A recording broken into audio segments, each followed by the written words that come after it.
now a very good morning to you, and you're welcome to the program this morning on ITV. My name is Evan Sunokuge, the 1st of July 2026, and of course a brand new month, so we'll say happy new month to you. And Oluwakbo Stevens is right here with me, and Wilson Amasha, good morning, happy new month. Good morning, Evans, happy new month. I mean, the last time I saw you was last month, right? That's like a long time ago.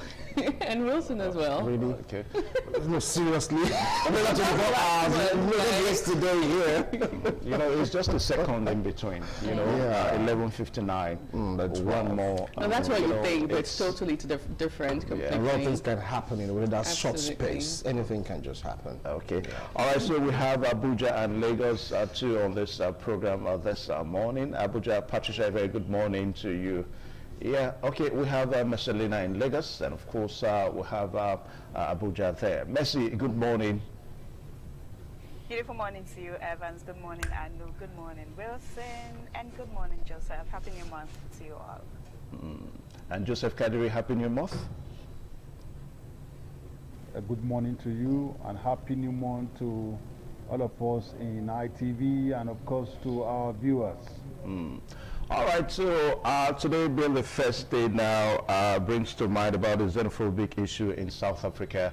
I mean, as we speak now, we understand that Nigerian embassy in South Africa is packed with Nigerians that want to come home. Only about yesterday that we are told that about 269 of Nigerians were returned home. I don't know, that's too small, I mean, compared to the number of people that want to return home. Well, it's really a disheartening situation with what we're currently seeing going on in South Africa. Yesterday, being June 30th, was actually the deadline, according to South African government, given to African countries in South Africa, illegal migrants. That's how they tag it in South Africa. South African government. What do you mean by non-South African government? No. That deadline was given by some very, very myopic activists in South Africa trying to protect their land. Zuma was not in support of it. He just said if you want to protect, it should be not that's all. They don't ever say anybody should leave. But those activists, those Zulu, those whatever is being called, he never said. So still never said everybody should leave. No. At this point, I don't think South Africa has any stronghold on what is going on currently. But I would just love to talk about Nigerian stance on it, because it's really shocking. I mean, a couple of years ago, we saw how Nigeria acted as the big brother during the apartheid era to save whatever it is that was going on in South Africa. And then years down the line, we're seeing a different ballgame entirely. This is African fighting Africans. And it's the first time in my existence right here on earth that I'm hearing a thing like this happen, and it really says a lot. A lot of persons have actually come out on the federal government, the likes of Senator Adams Oshiomhole and other persons, to ensure that all of the businesses in South Africa move away. We get to end all of it because of what is going on. There are those who say that currently the federal government is even handling the matter with kids' glove, and it shouldn't be, right? Because the life of an average Nigerian truly matters. But then again, if you look at it from another angle, it's safe to say that perhaps this is a sign for everybody to return back to Nigeria. Let's come home, let's fix our land, all of the investment that we have in South Africa, let's bring it back home and see that, we make Nigeria a better place. 2 days ago, we saw a Nigerian in South Africa being killed, his body laid down on the road, and it was really sad and disheartening to watch. All right, now, so let's go to Lagos and bring Messalina into the talk on this this morning. And of course, we'll also go to Abuja, where Joseph Kadiri. All right, so basically now South Africa, asking non-documented nationals to leave. So our concern this morning is the only 269 Nigerians that have returned home. We understand that Nigerian embassy in Johannesburg, as it stands now, is packed full with Nigerians that want to return home. Now, they are saying non-documented immigrants to come back to Nigeria. But what we've been seeing on the internet is even the persons that are documented, they are still telling them to come to Nigeria or leave our country, go back to your country, go fix your country. There's that yesterday be the deadline, on internet we saw riots and all of that. Like Anu mentioned earlier, you know, we saw the death of one of our Nigerian brother, you know, in front of his office where he was killed, and he was, you know, lying on the floor. It's really, really disheartening, saying that Africans, all Africans, I mean, we're Africans, and now we are fighting ourselves, you know, saying Nigerians must leave. I remember one time, so in Ghana was saying Nigerians, you know, must leave their country. And at a point, I just kept thinking, is it Nigeria? Why Nigeria? I mean, in South Africa, they're talking about just all African countries. But in Ghana, a few months back, we saw where they said Nigeria must leave. And I would say it's time.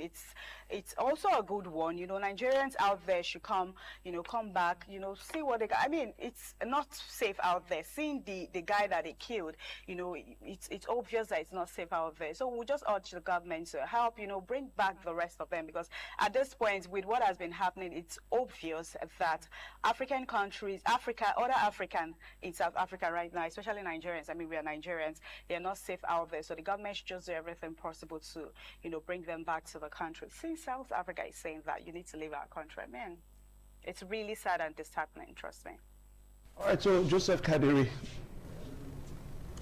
Yeah, it is honestly not a pleasant one, seeing those very gory clips yesterday following the deadline given to non-documented immigrants.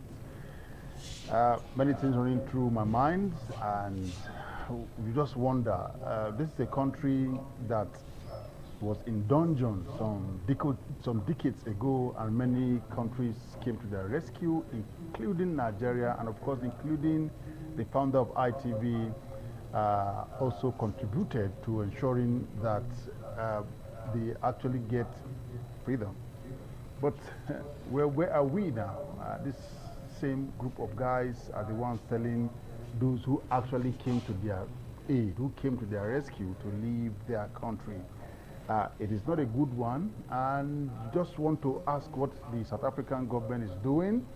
Yes, many people have argued that they are complicit, because you should be able to tell your citizens to stay put, to halt their action, and of course also provide what they need. If it's about job loss, it is everywhere. There is certainly no country on earth that those able-bodied men and women who wants to work have jobs to do.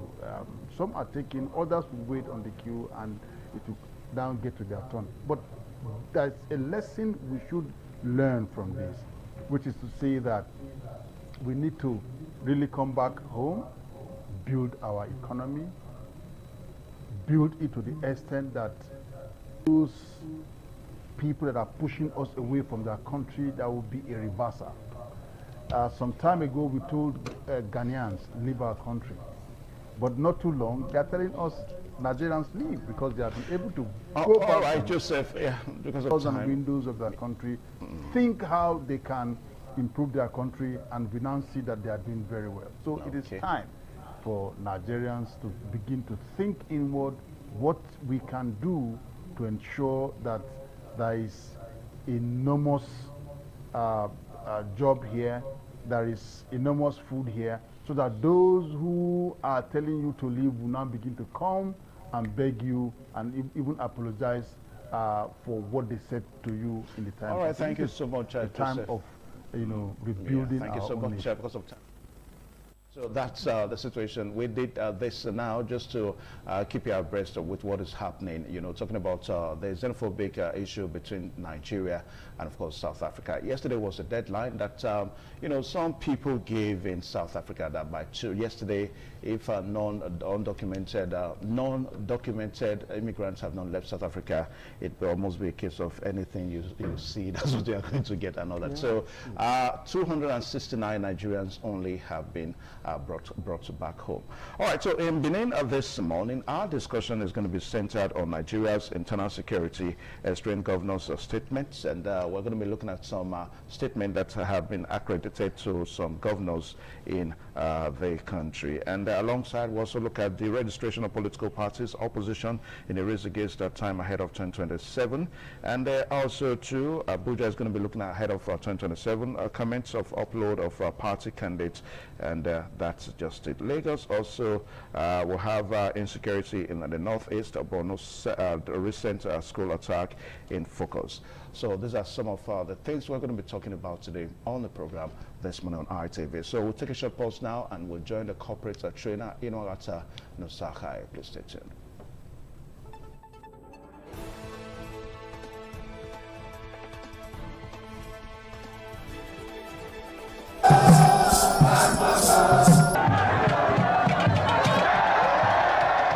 The land of Owa is inhabited by the people with common ancestry, language, religion, economic and socio-political ties. However, irrespective of their subtitle differences in language and culture, they share common traditions. The people are known for their hospitality. Owa traced their origin to Benin Kingdom as a result for a man to find a comfortable place for living. The name Owa was derived from the largest and longest river in the area, which is known as Onwian or Onwa. It means one who makes merry in affluence.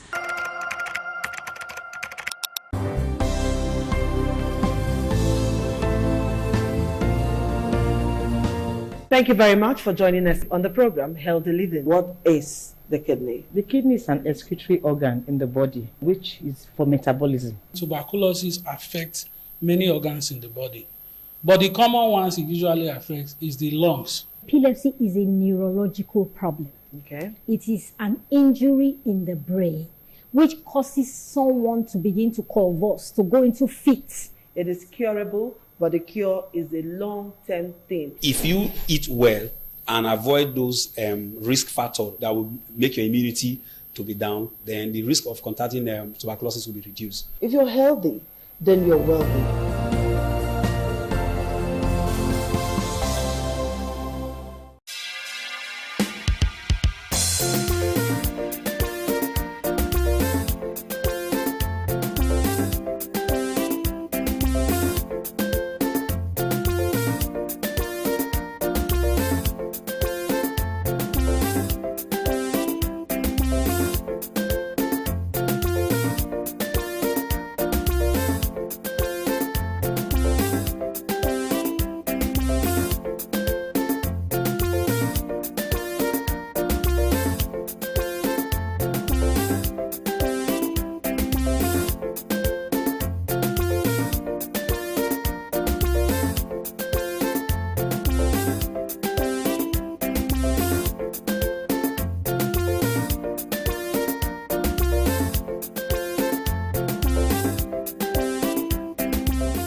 Some days, there comes the Ugemobo Festival, which the Oba celebrates outside the palace gate. A pavilion is built of red cloth where rites are performed to drive away all evil spirits still unsatisfied by the year's sacrifices. The Ugemobo Festival is to commemorate an event in Benin history which dates back to 1504 AD.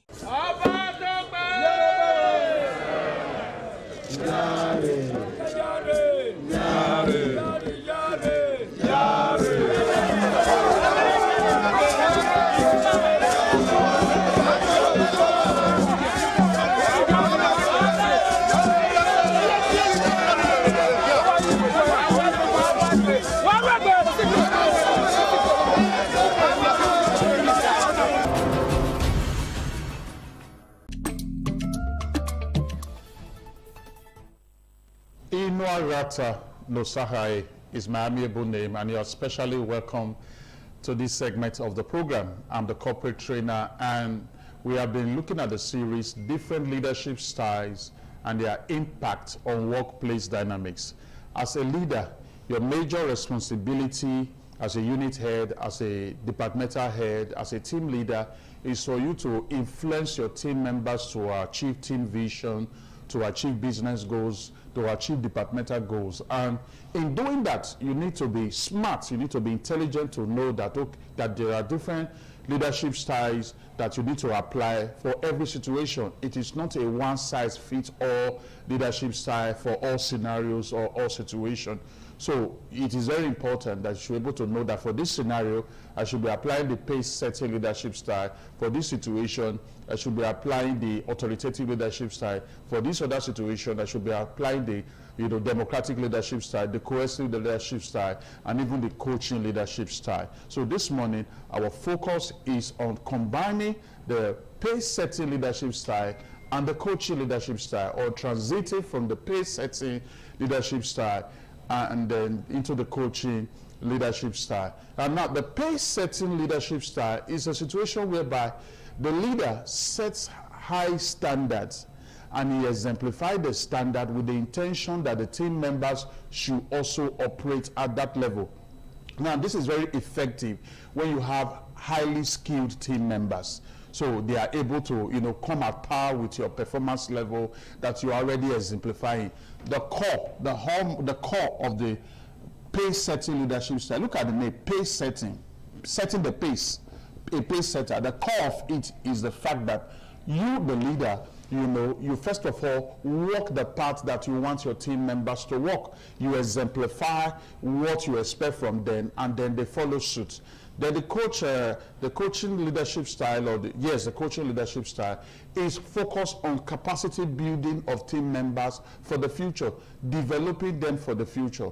Now, the downside of the pace-setting leadership style is a situation whereby if it is overused, your team members may see you as overbearing. They may see you as mounting too much pressure and demanding too much, on them. Then the coaching leadership style, which is focused on developing your people, mentoring them, building their capacity, basically ensuring that you build people of competence for the future.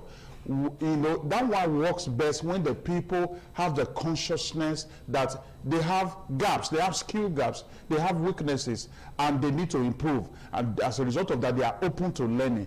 But a situation whereby you see so many of them unwilling to learn, it may be very challenging to implement the coaching leadership style. Remember, the pace-setting leadership style is all about the leader setting the pace, the leader, setting standards that he exemplifies.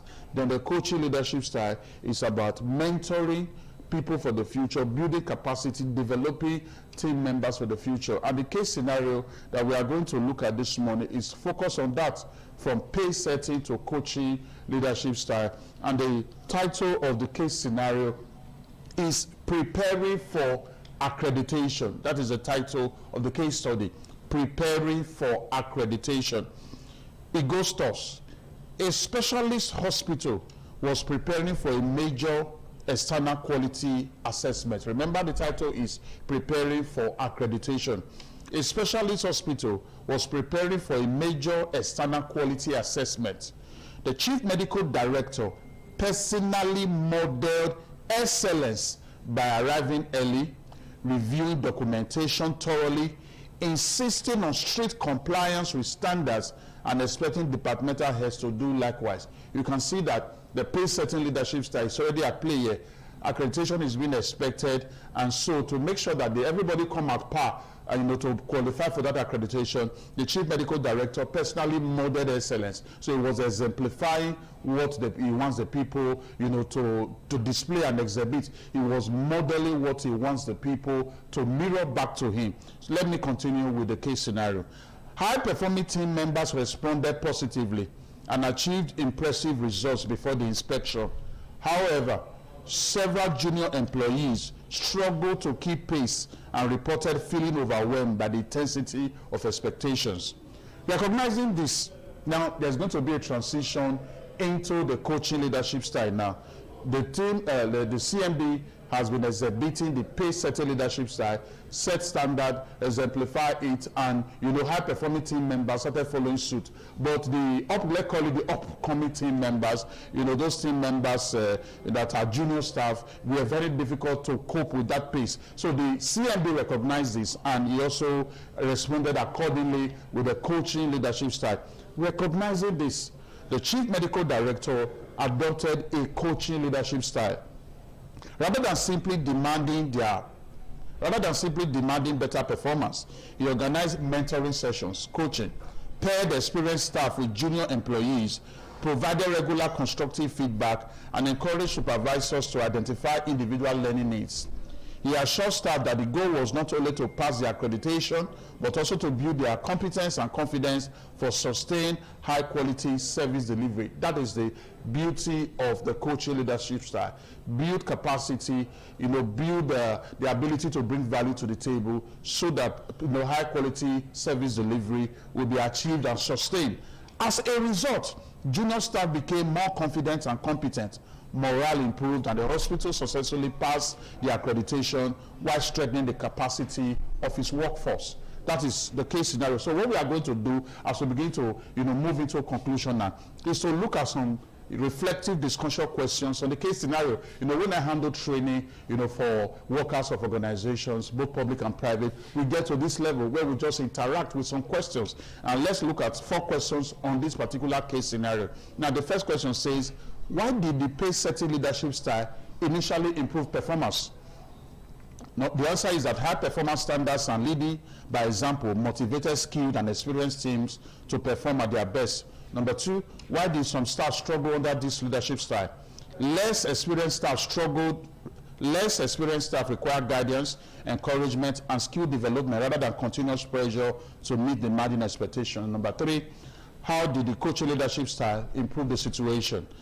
Coaching helps staff develop their skills, increase their confidence, provided individual support, and improve long-term performance. Number 4, how can leaders prevent burnout while maintaining high standards?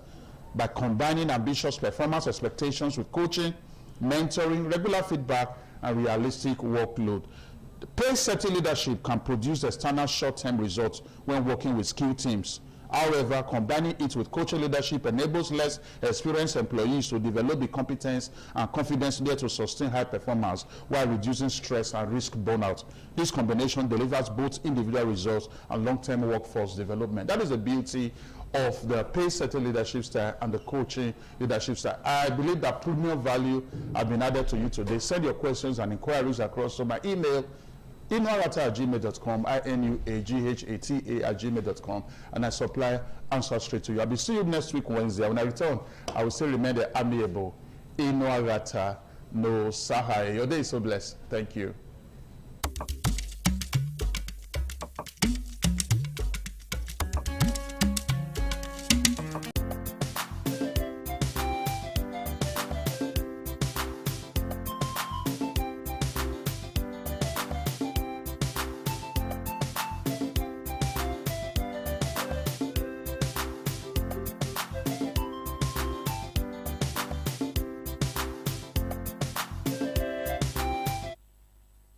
Thanks for rejoining on CMI this beautiful morning. I am Marcelina Unko.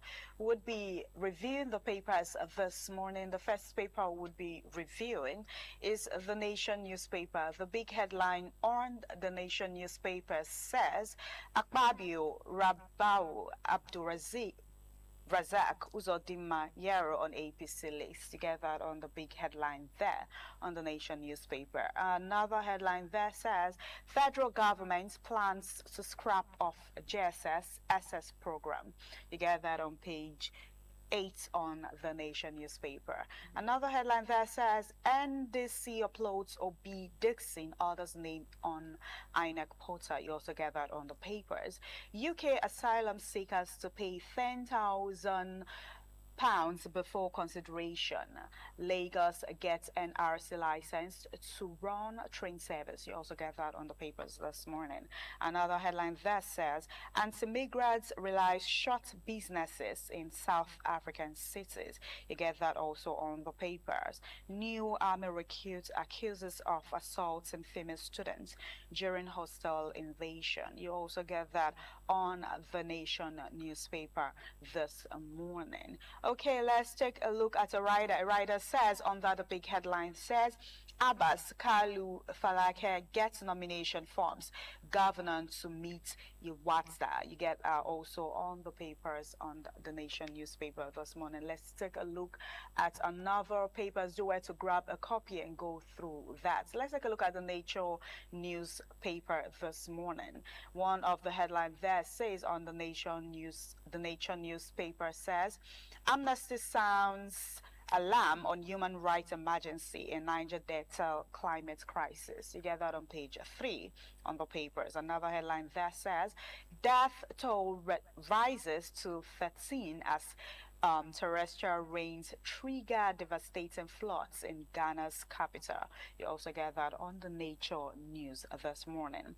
Another one there says, Mama seeks climate repatriations for Niger Delta communities. You get that on page 6 on the papers. Another one that says Egypt calls for global participation on non-conventional waters. You get that on page 3 on the papers. Uni Abuja students launch energy conservation campaign. You get that on page 6 on the Nature newspaper. Another one says Youth Agri Program targets 36,000 Nigerians. You also get that on the papers this morning. Another headline that says Vector Overland defeats Coty in playoff to win Travelers Championship. You get that on page 20 on the paper. Do where to grab a copy.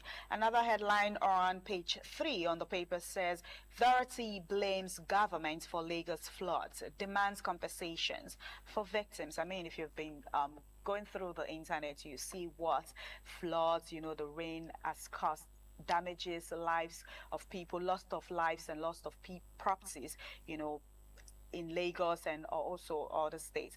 Okay, that is for that on the Nature newspaper this morning. Let's take a look at the Punch newspaper. The big headline on the Punch newspaper says Nigerian Embassy packed, 269 return as South Africa protests rise. You get that on page 2 on the Punch newspaper on xenophobia. Another one says fear, hunger as Nigerians take shelter in embassy churches. You also get that on the papers. Another writer says returnees arrive Lagos. Federal government insists evacuation ongoing amid anti-migrant protest. You get that also on the papers. Another writer says Nigerians in South Africa ex-envoys push for diplomatic dialogue. You get that also on the papers. On page 22 we have this coast earn 801 billion naira despite persistent blackouts. You get that on page 22 on the papers.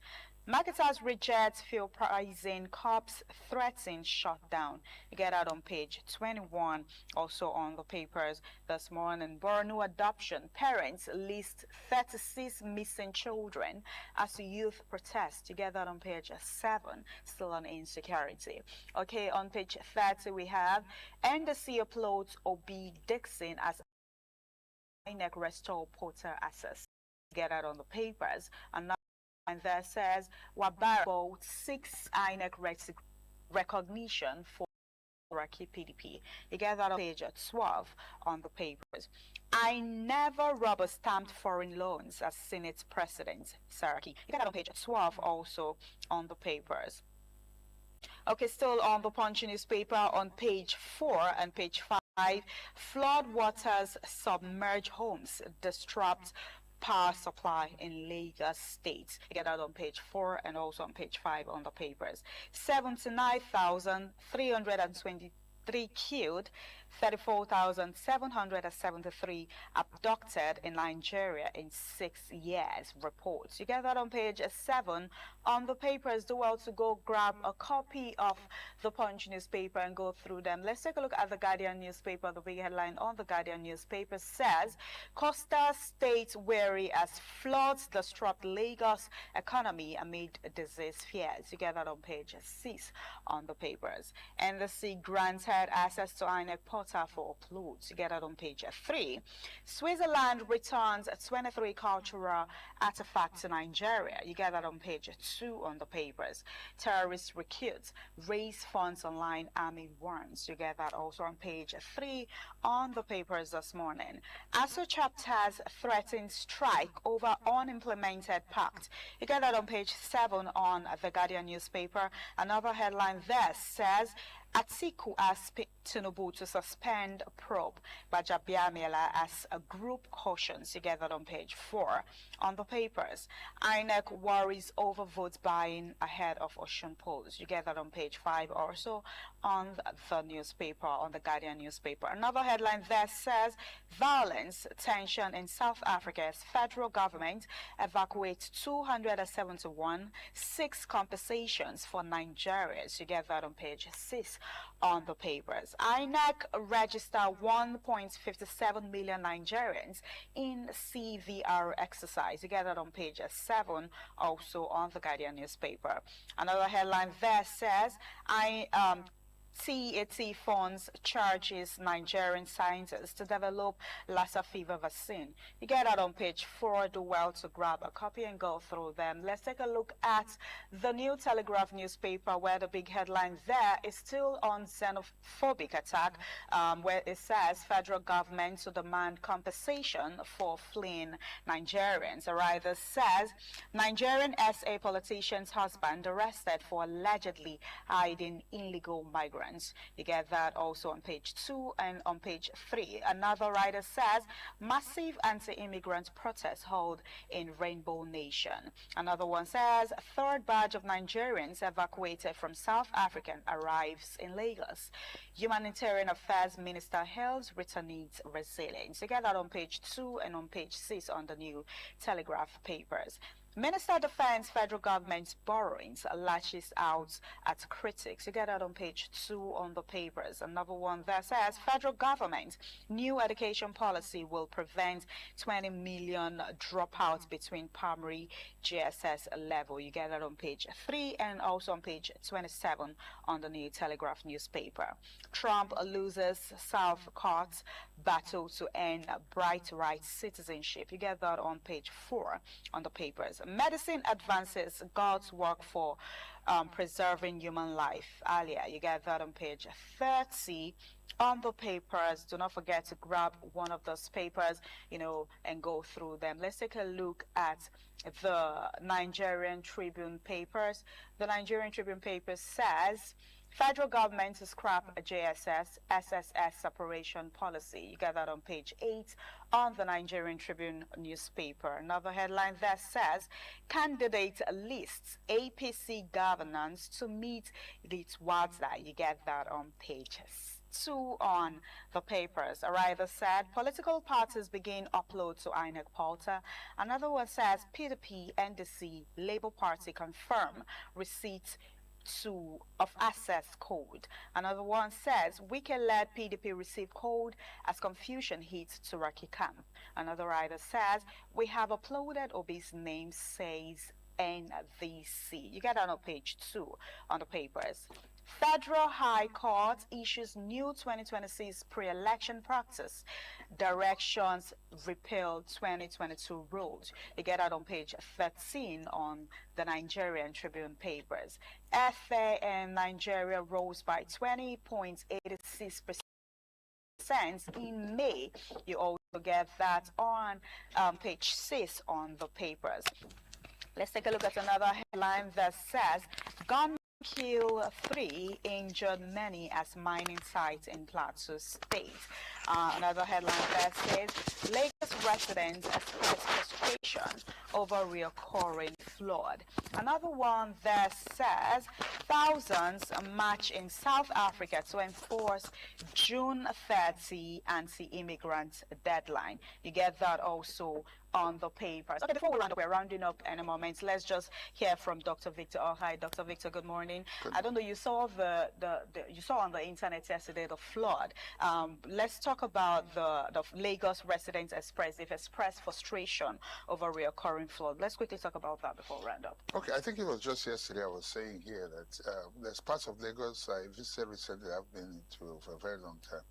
Motion was one of them. There are a couple of them. The rate of garbage now in Lagos it's like it has become the garbage capital of the world. And this thing, and if you saw as well, you know, it's a state that has a lot of lagoons, rivers, and all that. And when these things are choked up, obviously it's a recipe for disaster. The Meteorological Society will warn us as usual, but there are other agencies also that have to take this warning to heart and do the needful. So I'm hoping that we will learn drainages can be made wider, deeper, and constantly evacuated. And residents must also be enlightened not to begin to choke these, what do you call it now, these drainages with garbage. Otherwise, what has happened may continue to happen. You know? All right. Thank you so much, Dr. Victor, for that. Okay, we are still on CMI this beautiful morning on ITV. We'll be handing over to our Benin Network studio. Do well to grab a copy of these papers and go through them. We'll be handing over to our Benin Network studio for the continuation on CMI. Just stay with us.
Thank you one more time. The program still on your television this morning on ITV. So we'll just go straight to our first discussion segment this morning from Benin.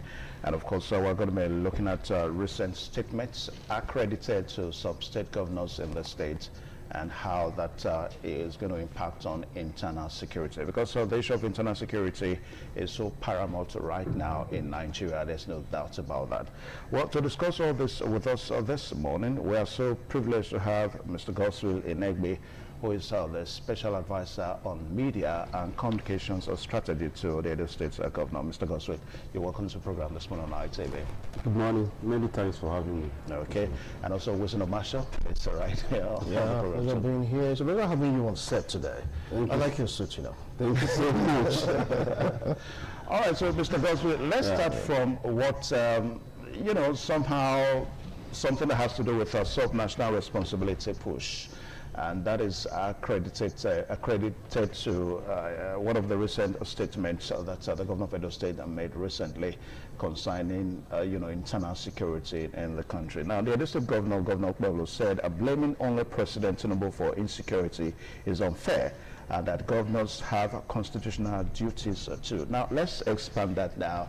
That goes to show that many governors are working hard to solve security challenges across the nation, then of course governors should take a charge of their various states and address the security situation. This is what he called the sub-national responsibility. That's the Edo State governor. Now, this is just a pure statement by the governor. But, you know, when words go on, people begin to ascribe a different meanings to it, that that statement is political.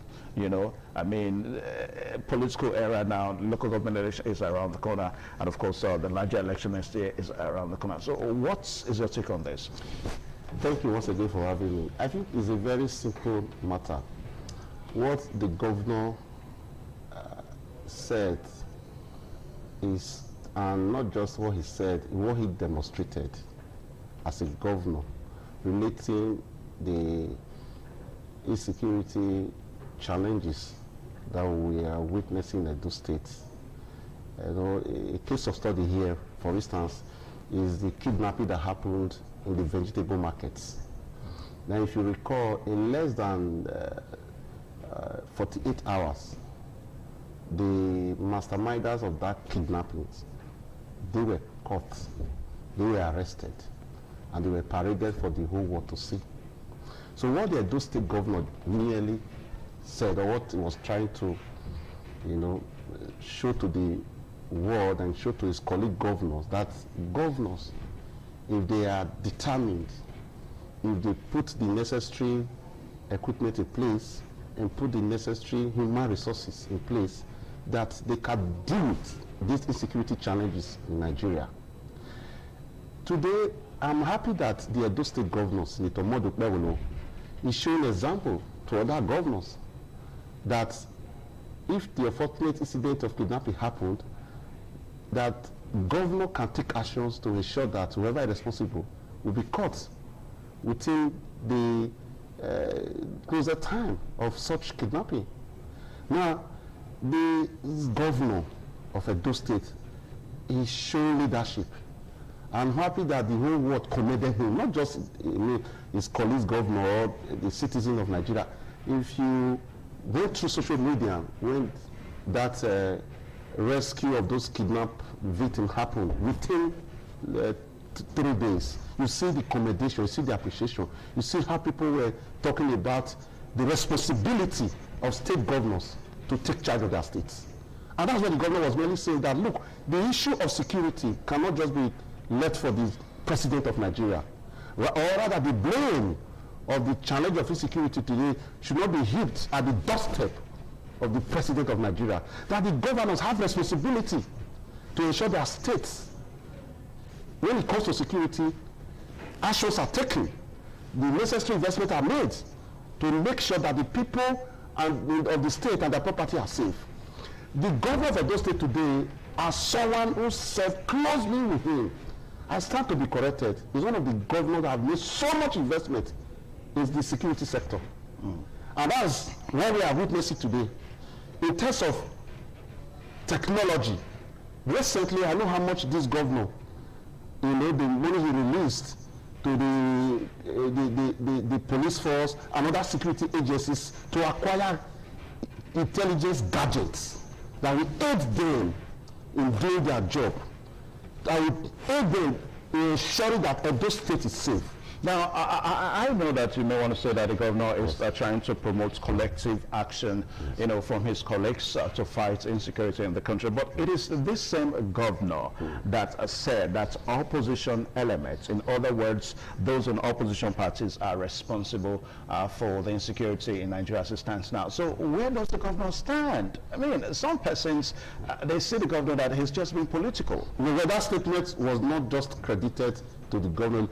If you follow the national issue or national debates on these insecurity challenges, you agree with me that every presidency have also asserted that the incessant kidnappings, especially the period of electionary processes, that, see, the presidency, the level of intelligence gathering and reports to Mr. President is one that nobody in Nigeria today can actually debate, because the president is in a vantage position to have intelligence report from every security agencies in Nigeria. So when the presidency talked in that manner and the governor agreed what the president has said, it means that that report is not just about making political statements, it's based on intelligence reports.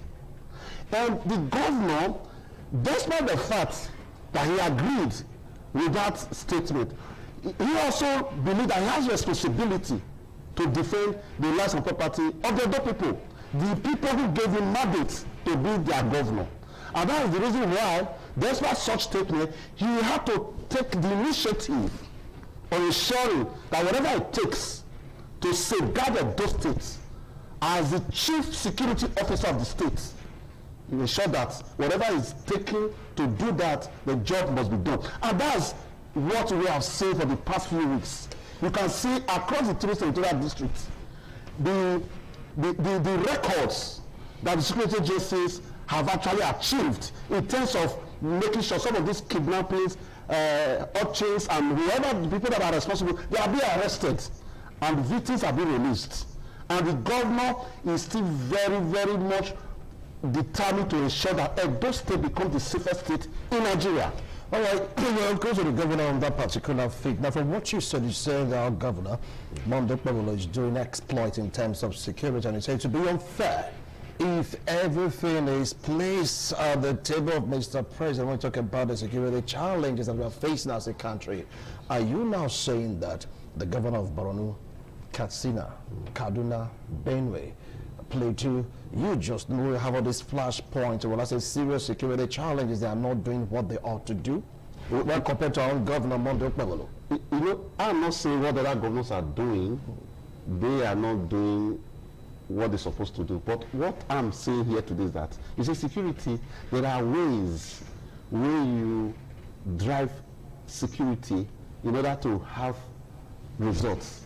In these past days and weeks, our governor, there's what we call localized security-driven solution. And it's yielding results in those states. There are people that the governor had meetings with, discuss with him. Security issues, I might not be able to go into details. But what I'm saying that for the governor to have this initiative of bringing in localized security-driven solution in order to tackle the insecurity remains in those states is yielding results. So every government has strategy in solving any challenges facing such government or rather such states. But in our state here, our government has devised a strategy to tackle the insecurity challenge in those states. And what we are seeing is the result, positive result, for that solution or rather initiative that the government has embarked upon. And I want to tell you, my brother, is localized security-driven solution. Localized security-driven solution. Yes. That brings to me what happened in the Senate about the state police. Right now, they are saying that we're giving each House of Assembly to deliberate. And do you feel that that is the way to go? Because I support the state police. Because I said before, you see, the challenge we have as a nation is this.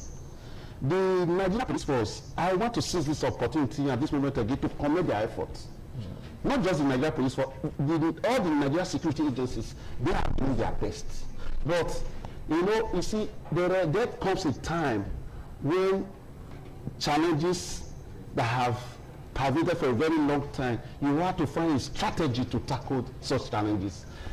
In this time, in our national lives, there are areas in some states that if you are not an indigene of that state and you are posted there as a policeman, it's difficult for you to understand the terrain. But if you are an indigene of that area and you are a policeman, manage that area, you have a local intelligence of the topography of that location. Now, that edge you ahead other persons who want plan to continue to cause the issues as to borders around security. So my point is this: the state police at the time that we are today in Nigeria is what is required. Now, also, I've been privileged to see what that state police is going to amount to. Yes. Eventually, if it gets the accent of the president, it becomes you know, a law in the country, then we're going to have state executives of various states having their state police and all that. Now, what that is going to amount to is that the state governors are now going to be responsible for appointing who is going to be the commissioner of police in various states. Now, does it bother you that at the end of the day, we may just glide into a one-party, you know, political system that people are saying that Nigeria should not be reduced to? I mean, a situation whereby the state governor appoints the state commissioner. Obviously, the state commissioner is going to deliver, you know, what the state governor expects. And of course, you know, typical Nigerian politicians, they will use that to their advantage. So is this not going to be a threat to opposition elements if we come to that? Well, as at this moment, we cannot really say with specificity who is going to be the person who will make the appointment of the commissioner of police. The point I'm making is this: the National House of Assembly now have a responsibility to develop a legal framework surrounding state police. And I know the National House of Assembly is an assembly that has all the constituencies represent the interest of every Nigerian. We expect them to do the right thing. The National Assembly that is polarized by your party, the APC? I don't understand what you mean by polarized. We have polarized. In the National House of Assembly, and is not the fault of APC. So that's that we have the national majority. So that blame should be hit at the post of the opposition party. At the end of the day, is always going to do their bidding. It's going to do their interest. Okay, the point I'm making is this: not until we have a legal framework on the basis which the state police is going to stand upon, we cannot really say at this point how the organogram is going to look like. But the point is, another thing I want to quickly make is that, be that as it may, don't forget that every governor in office is not going to live there forever. They have a tenure of 4 years, and if the governor has performed well and the people feel that he has to return back, he has another 10 or 4, that's 8 years at most. So whatever a governor might decide to do, don't forget that governor is going to be there forever. Administration comes and administration goes. But my own concern here is that we, as a nation, we must do something to ensure that the insecurity challenges that have made our people not to have hope, that challenges by all means, by whatever process or procedure, must be arrested. Now, let us leave Edo State now so that it will look as if we are putting the governor of Edo State on spot here this morning. But as the media spokesman to the governor, perhaps you are privileged also to also understand some of the statements that governors make. Now, let's go to the Northern Governors Forum, where we have Governor Muhammadu Inuwayaya of Gombe State as the chairman of the Nigeria Governors Forum. Now, he talked about collective action. We cannot, I quote him, we cannot confront these challenges in isolation because of our porous borders. Underline the word porous borders, and no state can achieve a peace in isolation. Now, the porous borders now, whose responsibility is it now to keep our borders, you know, intact? Because we are looking at this statement vis-a-vis political, you know, tendencies and all that and all that. That's what we're saying. So that at the end of the day, we're not going to be having governors that are playing with words, trying to deceive people with words. That's what we're saying. What the governor says, I don't think is a new thing. We are all, the issue concerning the Nigeria borders has been a major issue in our nationhood. And I know there are efforts being made, for example, by the immigration and other relevant agencies that have to do with the protection of our borders. Yes, some of these people who has sponsored, or rather was responsible for the banditry and kidnappings in Nigeria, who, by the intelligence report and security reports, we are all, of course, aware that most of them are not indigenous of Nigeria. They, you know, these are people who come into the country legally from other neighboring countries to come and perpetrate these evil crimes. And what the government is just merely saying that those who are responsible for the safeguarding of our borders, they have to do better.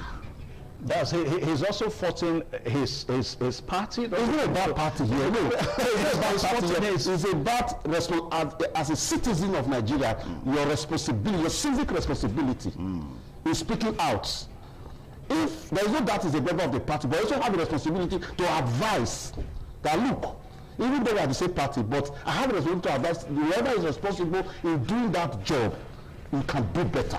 Because I said before, security is a collective effort. You see, there's a national campaign that has been launched, Unite Against Terror. That national campaign has no political inclination. I was going to come to that. It's one of the so it's a citizenship responsibility.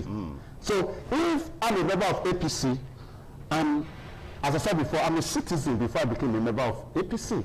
So I have that civic responsibility to come out for us to unite together to confront this insecurity menace that want to bring our nation down. So it's not about political parties now. It's about national. Our national duty and responsibility. It's about defending our country. It's about defending our nation. Okay, well, now let's take a look at what is going on in the various houses of assembly. They talked about, giving it to them to deliberate. Remember some years ago, we talked about local government autonomy before our President Bola Ahmed Tinubu came into the picture. Some houses of assembly, they rejected their own autonomy. Now, do you see that again happening in various houses of assembly across the state? Because right now, the only lies on them to say yes or no. How do you think they will vote? Well, we expect them to do the right thing. Because at the end of the day, as this governor has continued to advise that whoever have opportunity to be in public office, you are there to serve the interests of the people. And we all agree that the grassroots, that's where we have the vast majority of the Nigerians who elect these people to be in the office. And every member of House of Assembly or the state parliamentarians, they have a responsibility to serve the interests of the people at the grassroots. And that is the reason why, once again, I want to commend the efforts of Edo State Governor Senator Modu Bevolo. He has also shown in that aspect that he can lead. That when you talk, you follow what you say with action. Today, I stand to be challenged. Since this governor came to office, he is one of the governors in the country that have ensured that the autonomy of the local governments exists. The local government funds are closed. We keep saying it, and we also challenge the journalists and, of course, seasoned journalists like you to, on your own, carry out this investigation. Call these local government chairmen, invite them, ask them that the revenue that belongs to the local government councils in Edo State, whether the governor interfere in it. As the fund comes for the federal, that's the way the fund goes to the local government councils. And that's why the governor, anytime I have meeting with them, he speaks with authority. And what is it, what is the governor continue telling me that anytime I find out that these resources at your own disposal is not being used for the development and the well-being of the people at the grassroots, such chairman will be suspended from office. Okay, we just wanted to speak to this in the next 1 minute now. We're looking at the statement that has to do with the execution to execute criminals. It was a statement made by the government of the state now. Now, does it bother you that this is the 21st century? Now, if eventually, in as much as I'm not trying to encourage, anything criminality here on this program, but does it bother you that if eventually that comes to bear, Edo State probably will be the only state in the whole world, if I'm not, misunderstood now. It will be. It's going to be having such. Let me tell you, is that not all other states are going to see? Does it bother you when you see these kidnappers executing innocent victims publicly and put it on social media for the world to see? It does. It bothers you. So if the same people that perpetrate so crime, they are being paid with their corn, you want me to be bothered? So is that not a you should do the crime, you do the crime. From the government? See, every decision that a man makes, you should know that there is a consequence to every decision you make. For you to kidnap innocent people, you know, put them. There are even some instances ransom will even be paid, yet they will kill these people without no regards to human life. Okay, we'll drop this discussion here this morning so that we'll pave way for another time, and they also allow you to go back to work this morning. Thank you so much, Kosulinegbe. Thank you for having me. Thank you for coming. All right, so the program is still this morning on ITV. We'll take a short pause now so that we can bring our next set of guests into the program this morning. Please stay tuned.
Onwa is rich in culture and traditions. The people are a mixture of traditional worshippers, Muslims and Christians. Onwa is located at the northern part of Edo State. It consists of two local government areas, that is Onwa West and Onwa East. It has a total number of 13 clans and 21 political wards, according to National Population Commission 2006 census. The population of Onwa people is put together at 251,686. The people love tradition and culture. Historically, the people ancestors in deep quest to hand down on their future children a society of love and friendship.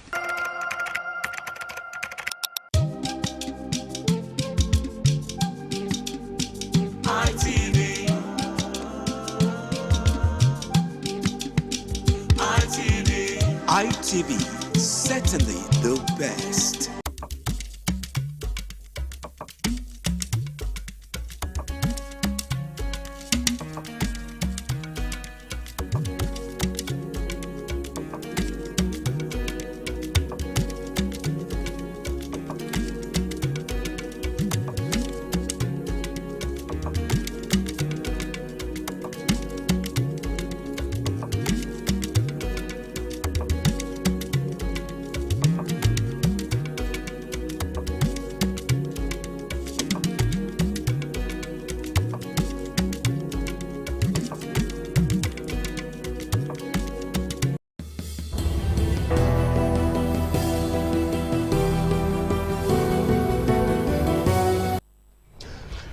Thank you so much. Right here, we are still on the program this morning on ITV. So the next minutes before we hand over to Abuja, we're going to be looking at the registration of political parties, opposition in a race against a time ahead of the 2027 election. And our guest of this morning is Mr. Bright Olumese.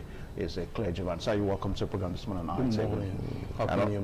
Yeah, and also to Okoro Sahobara, political analyst, is also on the program. Mr. Okoro, you're welcome. Thank you so much. Yeah, what's the motion? All right, so Bishop, I'd like to go to the point. You get to realize that political parties right now positioned are very, very disturbed about the recent court ruling that states that they are not recognized. Some are saying that this is a race against time because of the duration and, of course, INEC timetable. Do you feel that there is something Nigerians are not really seeing? There is a hand behind the scene trying to make sure that the strength of the opposition are, like, weighted in the forthcoming election? Yeah, very well. Good morning once again, we see viewers at home.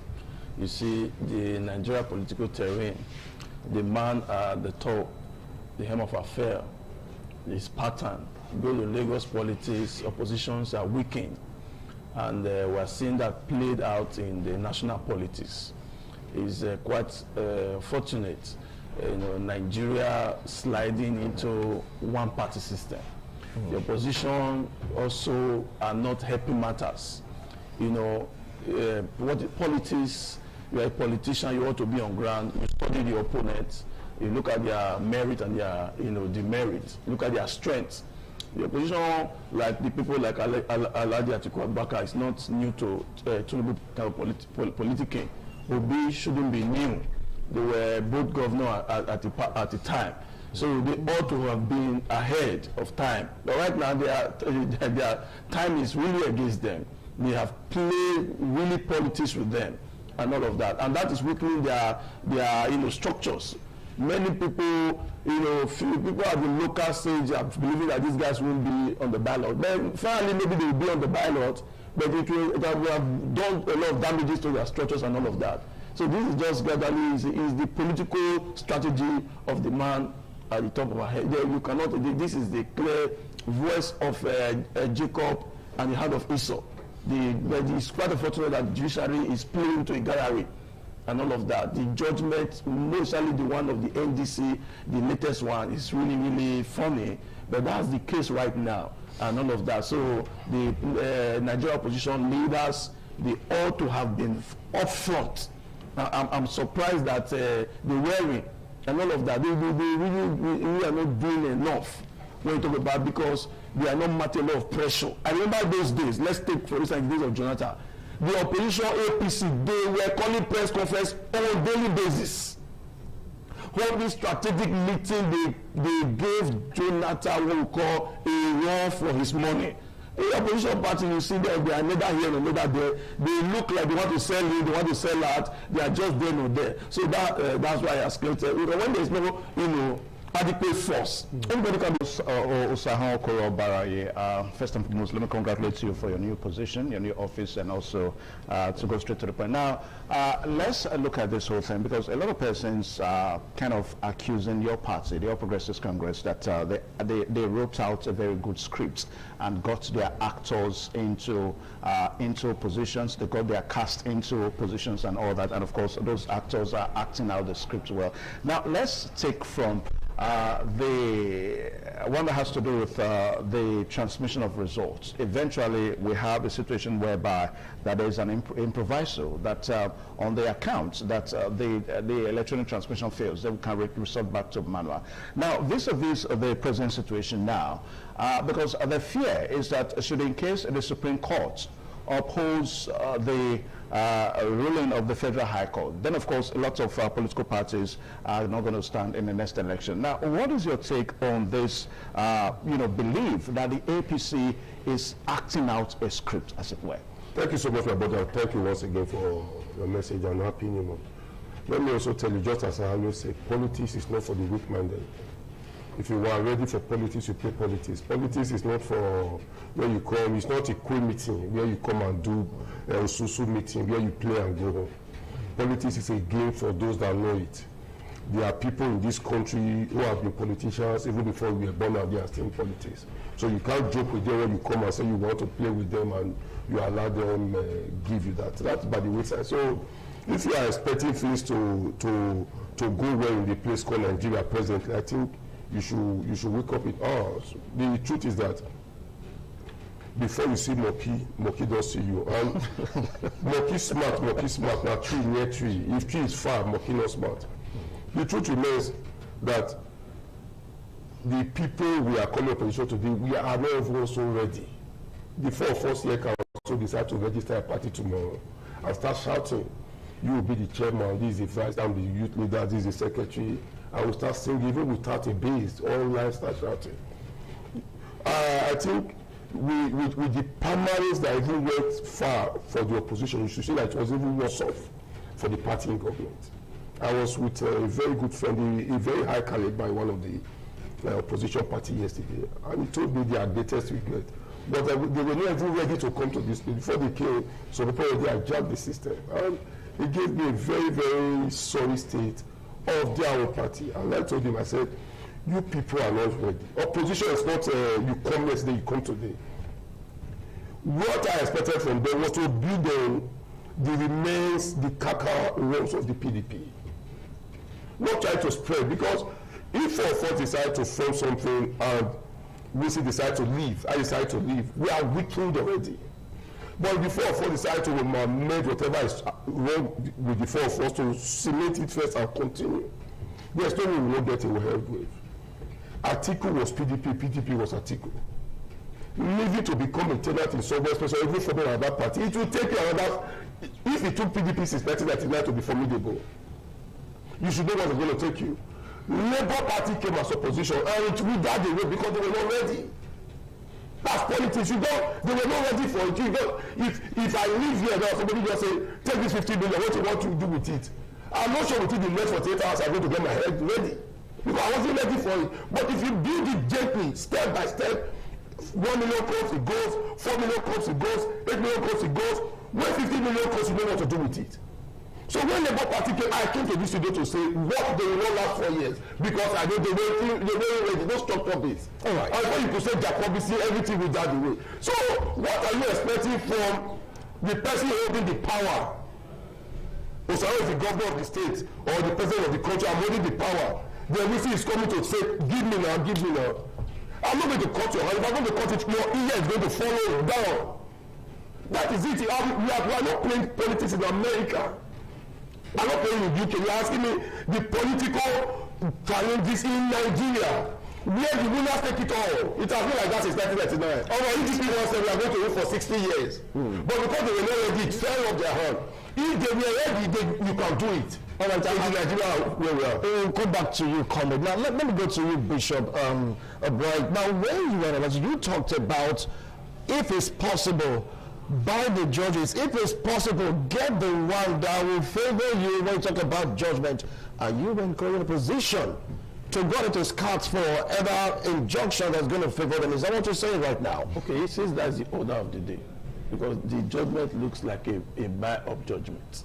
The judgment court had already given out. Can't you make it right? Okay, now it's not the issue of making it right. We're talking about the terrain right now. We're talking about time and all of that. The time factor. When you now begin, you know our judicial system, there is a way. Okay, let me also come in. When you know our brother here said that most of the opposition party are not ready or whatever. These are the handwork of. We knew how Labour Party scattered. We knew who was sponsoring our Papa. Our Papa came up and all of that. And all that. These are the strategy of the man. The only way I faulted the opposition leaders is number one. You already know these guys strategize. I'm wondering why APC don't have same problem. Atiku can create problem in APC. He has the personality, has the money and all of that. If it's a market, buy. That's my position and all of that. Don't think that I'll be complaining. That's what I don't want to hear. We both are politicians. Show equal strength. But this is my concern. What is it bringing to the table? With all of this political strength, the country is almost ungovernable. The level of insecurity, what is all of this political all about? The level of poverty, we have over 20 million out of school children. What is this political all about right now? And let me tell you, the danger of all of this, the only party is that when you get to face the people, you know, that's one thing politicians don't get to know. There is this people factor. It happened in those states. In the last presidential and senatorial election, we know the big ways, the big guys, but all of a sudden, the ballot showed them the way out and all of that. So what we want to say in this is that if all of this politicking and all of that is giving way to a better society, who cares? But right now, the reason why there's a clamor call and all of that is because there is a fail in governance, total fail in governance. How many times can you boldly tell me that you can go to Abuja on road and you'll be sleeping inside the vehicle? You need to deceiving yourself and all of that. I was going to Abuja, they cancel my flight, I said I have to take the road. My host tell me, say, sir, if you don't want to take the road, keep 100 million first. please don't even disturb me. Forget about it. I have to forget about that conference. This is Abuja before we go to, we enjoy traveling at night, we enjoy traveling to the north at night because you just enjoy yourself, you sleep, you enjoy the atmosphere and all of that. What has now happened? Bad governance and all of that. And you are talking about politics. Time is going to come, you're going to play the politics against the same people. If this politicking is leading to food on the table, for the first time in Nigeria history, we are so blessed with climate and all of that, and soils are good, but our funds are not accessible. For the first time, Nigeria's troops were hungry. Today, governments who have been talking about, projects, they are talking about sharing rights and all of that. This is a fair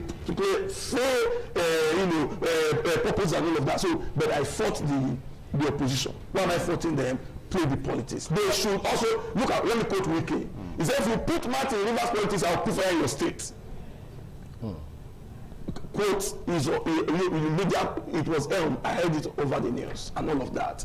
All right, so if politicians have the capacity to put fire in people's state, then what is the opposite politics? Politics is politics. Now, also, I know you want to respond. I'll give you the next 1 or 2 minutes to quickly respond to some of the things you said. I don't need to respond. You asked me. I know he's talking about you asked me. We are not here to... He talked about failed government in Nigeria today, and of course he talked about the way the government of the day is handling opposition and all that. So you may want to respond to that. The government of the day is not handling opposition. Opposition is the one who handling themselves.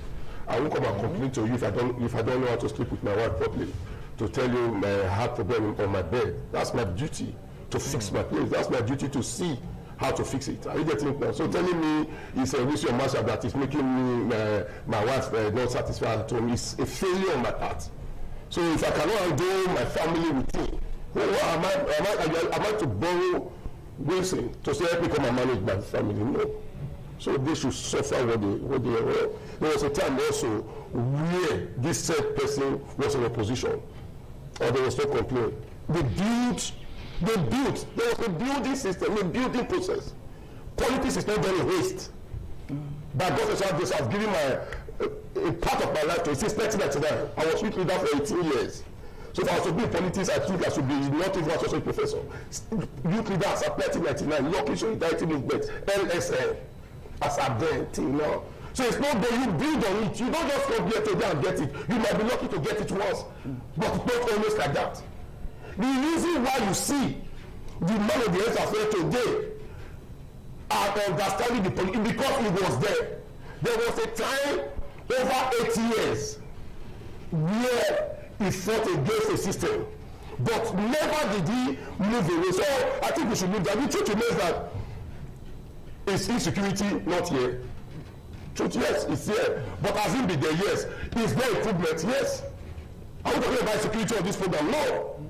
The program before the one before this was insecurity. And you can see that what is happening now in Edo before now, insecurity was in Edo. But I will tell you that in the next 1 month, it will be a thing of the past. If others can do it. Because security is not what I'm supposed to give to outside, just like your own. The government has been able to that terminate to say, if you do this, I do that. Since starting your house was not, you are still doing it. Now it's eye for eye. It became an eye for eye. You can see everybody is now trying to roll to the next place. If the other government does it, others does it, everywhere will be fine. Thank you, Press Potem. We have to move over to Abuja studio. Not to worry, next time we're going to have a long time to really expatiate on this opposition and the race against because of the 2027 election. Kadri, over now. We should wait for 2031. We've got to the kid. Kadri, please take it up from here, Kadri. Caution you had there. Here in the Abuja Network Studio, we'll look at the commencement of the upload of candidates' credentials to the INEC portal. Of course, we know that access code has been provided to political parties, and including the NDC is also benefiting from it. You know that NDC has a case in the Federal High Court in Kogi where the court ordered its the registration, saying clearly that the judgment that orders its registration be suspended. But INEC actually made the code available, and we'll be looking at this and other issues surrounding the preparedness of the 2027 general election through the eyes of our political, could I call it a political analyst? He's also a politician. He's a man who was the former IPAC chairman, and for you to become an IPAC member or chairman, it means that you are a politician, you are neck deep into politics. And this man happens to be the candidate for the ADC for the Lokoja Senatorial District. Talking about High Chief Peter Ame. Very good morning to you.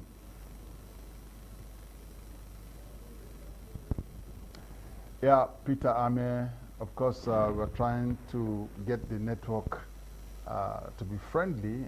The discussion will be virtually with him. You know how it is when you have this kind of discussion and the network is not friendly.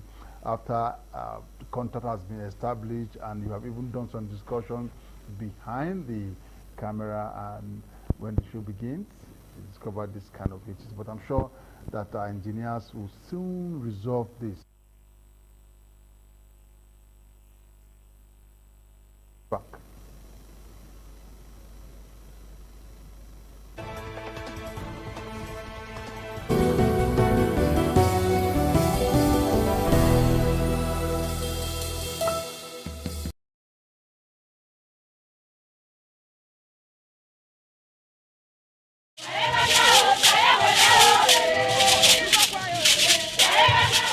In a rare display of botanical brilliance, the palm tree defied natural norms, sprouting multiple branches that bear fruits. This rare occurrence has become a wonder to many, as experts are calling it a one-in-a-million phenomenon.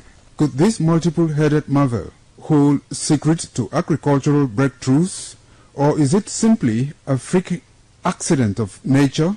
An agronomist with Nigeria Institute for Oil Palm Research, NIFOR Benin. The strange palm tree also raises issues of a blend of science with human interest and cultural significance for maximum impact.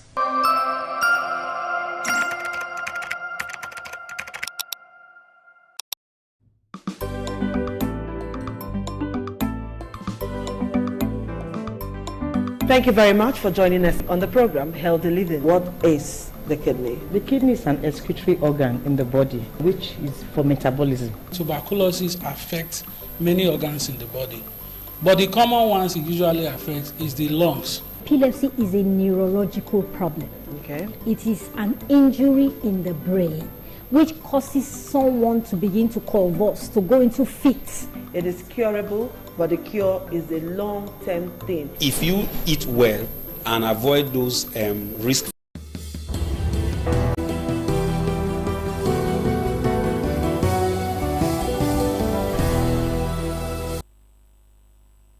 this morning on ITV, it's glad that you are still there, and the discussion is around the commencement of upload of parties candidates that access code has been provided to virtually all the political parties, including NDC. And you know NDC currently has an issue in court where some persons say that the logo with which NDC registered their party actually belong to them. So, hi Chief Peter Ame. Hello, Chief. A very good morning to you. Hello? Yeah, I can hear you. Very good morning to you, Hi Chief. Hello, can you hear me? I can hear you clearly. Can you hear me? I can hear you clearly. I can hear you. Can you hear me? I can't, but I can hear you very, very clear. Huh? So what do we do now? I can hear him. He can't hear me. I don't know. The former IPAC chairman, High Chief Peter Ame, now the candidate for the... Hello? Wow, what do we do at this time? I think we may need to take another break. Perhaps we can reach him via the phone line and have this discussion.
The Ugewe is the final ceremony of the series of festivals.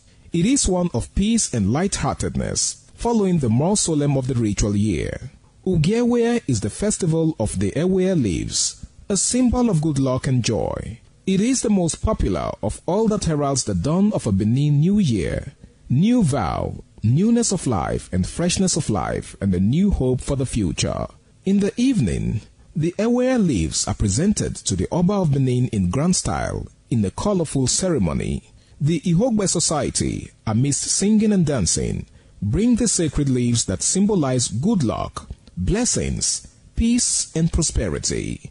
Each of the senior members of the Ihogbe proceeds to give the sacred leaves directly to the Oba of Benin, and others put theirs at his feet.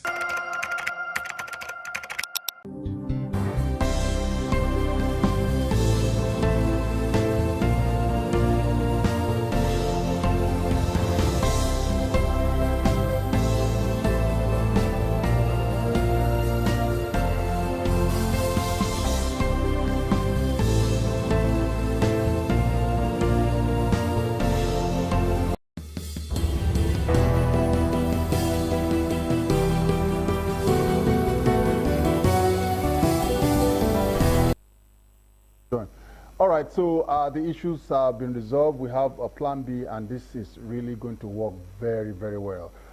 With me, like I earlier introduced him, is the former IPAC chairman, candidate, Central candidate for the ADC, and of course, he'll be telling us the commencement of upload of candidate credential. You know that before now, the ADC is believed not that it will not make this particular phase of the preparation of 2027 general election. Hi, Chief Peter Ame. Very good morning to you.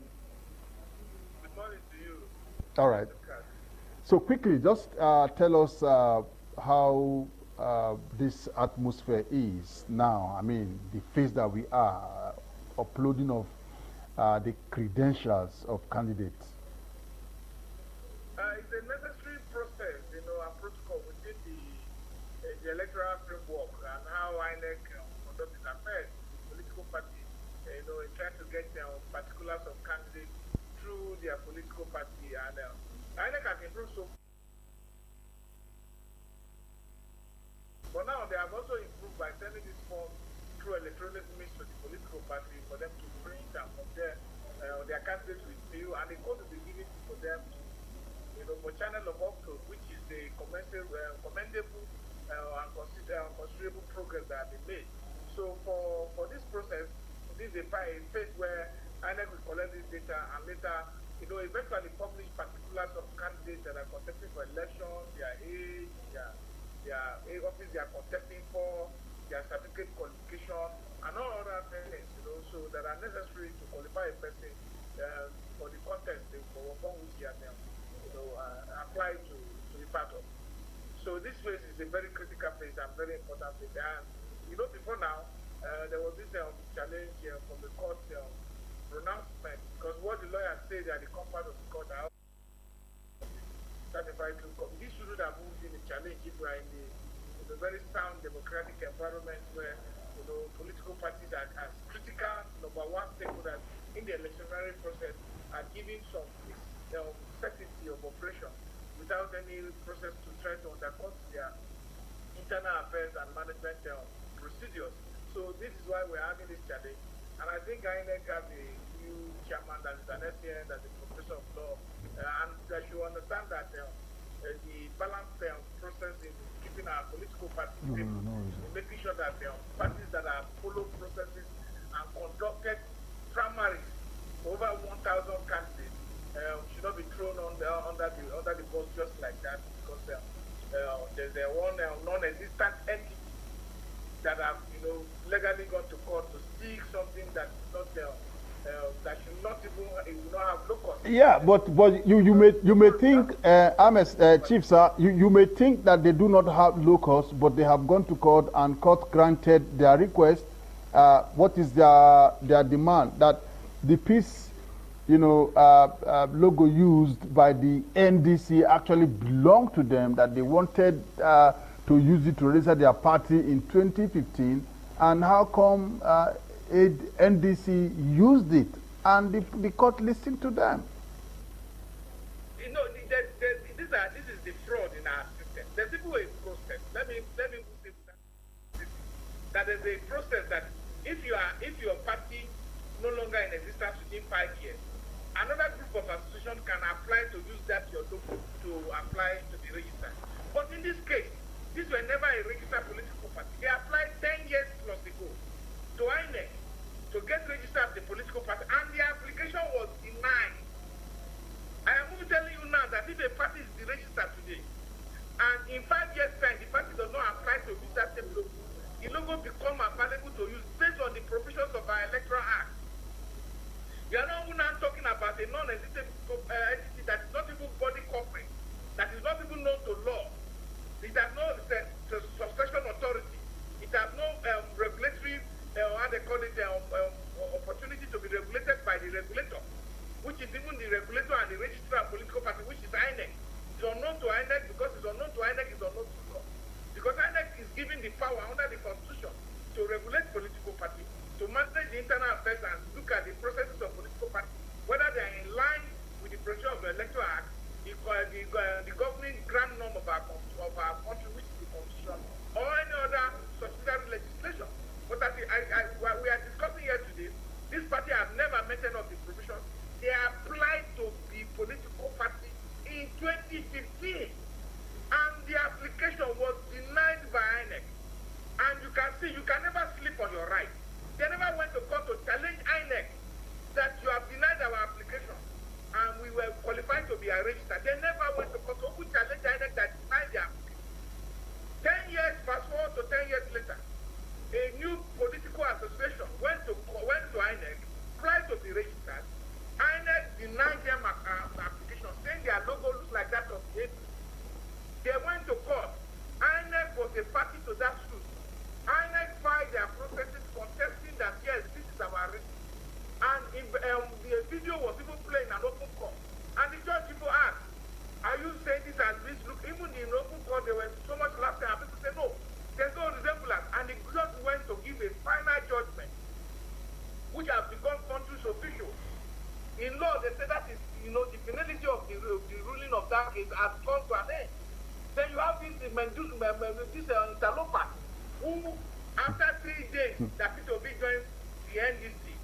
Please, Nigeria should look very well. Nigeria should look very well. We're no longer children now.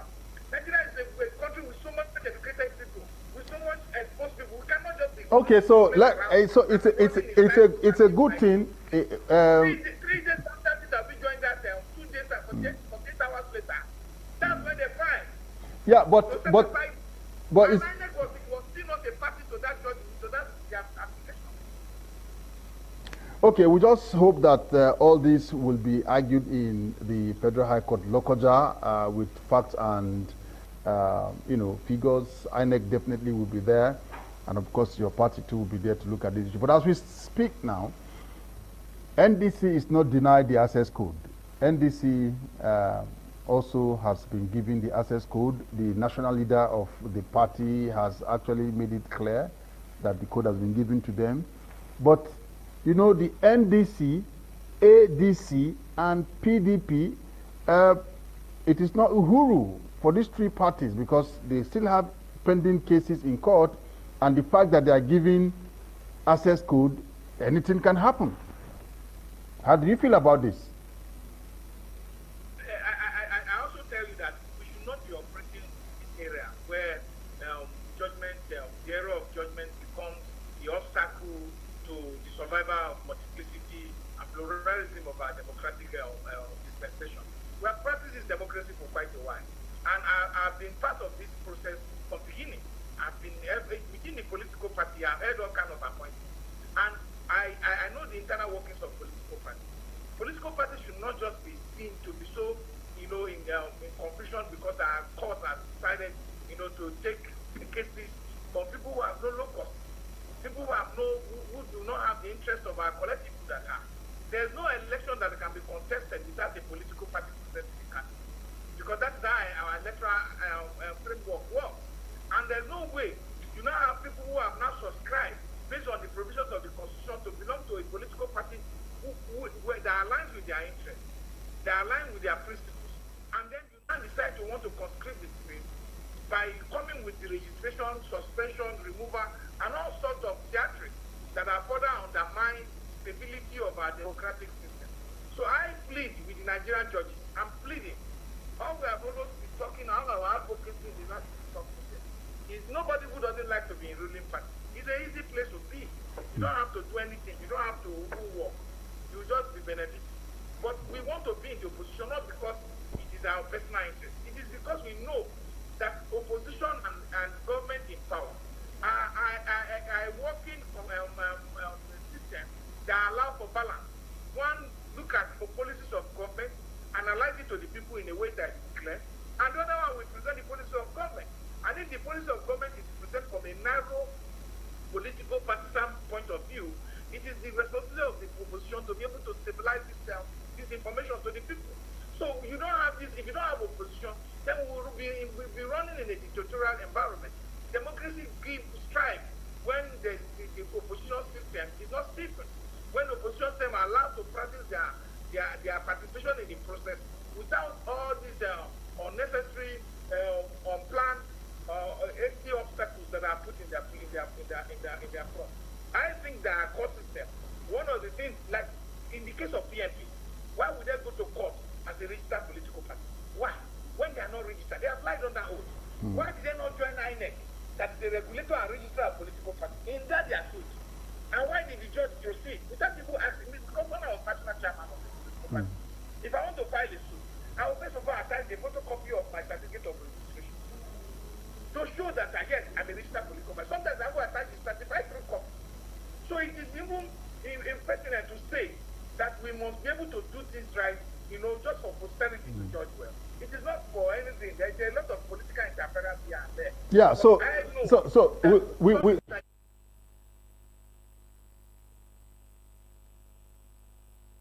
the progress of multi-party democracy in Nigeria.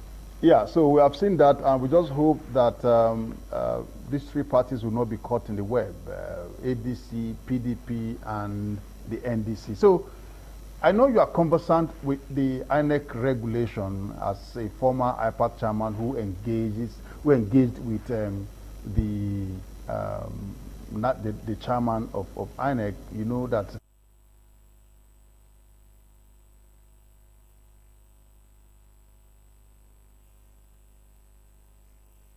political parties candidates. So, and I ask, why is your presidential candidate in a hurry to tell INEC what to do concerning the need for INEC to publish the qualifications of all the candidates? The problem is that we operate in too much secrecy in this country. A man who wants to become a public officer of the country, who has decided to put himself in the arena to lead the people. We fill a form, and then write in that form the qualification, the school attended, and all that. And then for you to even try to get the certificate or the photocopy of that completion, the INEC will tell you to apply. You will apply for certified true copy. You take years. Even sometimes INEC will not release it, you have to go to court, asking court to compel them to release it. Why will a person interested in public leadership will not be able to be courageous enough to even say it ahead of time? That INEC, you can give my certificate to people. Let it be part of the whole of that we will sign in our forms that we're submitting to INEC. So that those who have those certificates should be given to Nigerians at will. Should be, and in fact, for the office of the president, that they are not going to be more than 22 if the 22 political parties are presenting presidential candidates. Then it should all be published. So the Nigerians will know, those who are interested in leading them, what their educational trajectory has been, what the precedents they have laid in trying to pass. Because you cannot be promoting what you have been able to circumvent. You can promote that. You must come with clean hands to equity, and you must be principled enough to admit that this is your shortfall, and this is what you think should be done to be able to.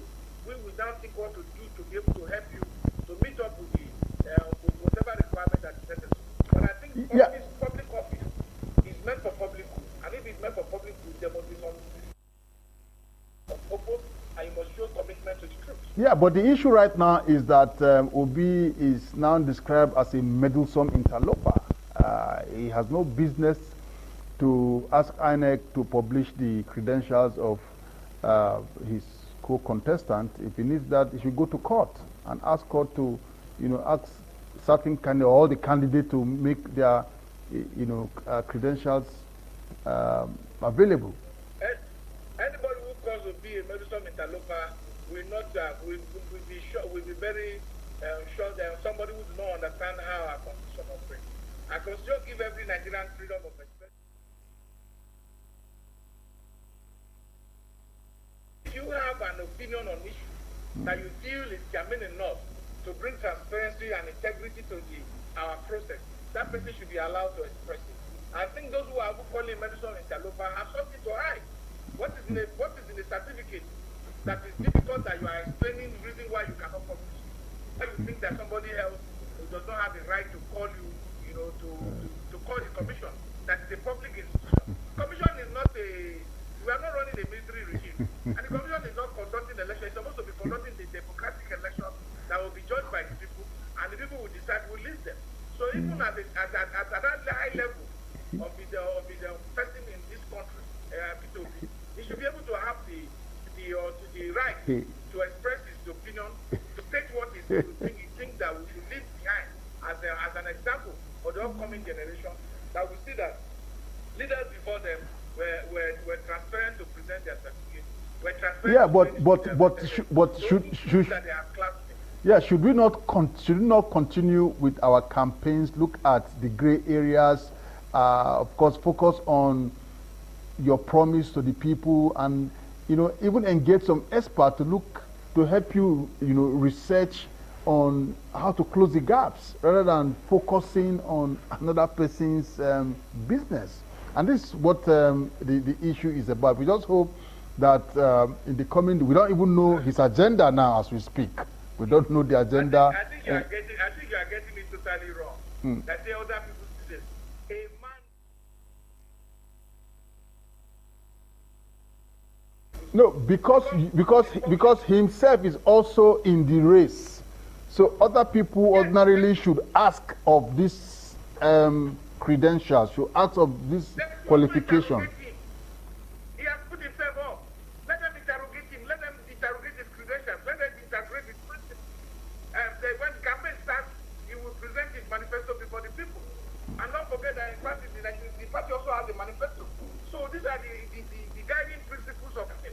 But beyond campaign, there are transitional processes leading to the conduct of elections and the participation of candidates. And that requires that people must present their certificate.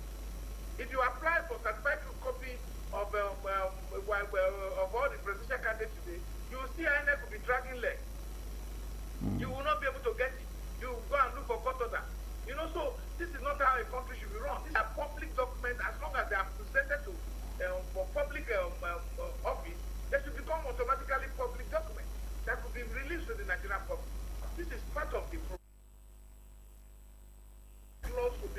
get first-hand information from public institutions. We have to do all this over-regulation for things that would have been elementary, for things that would have been easy. What are we teaching our future generation? What are we teaching them? That you can submit Ajinomoto certificate and then you see that you can submit anything. We shouldn't teach our children that. I think that what he has is to start of bringing credibility, integrity, and responsibility to the principal. Without accountability, there cannot be leadership.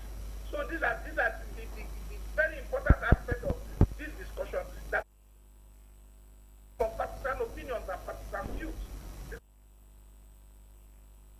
The person asked me to present my certificate.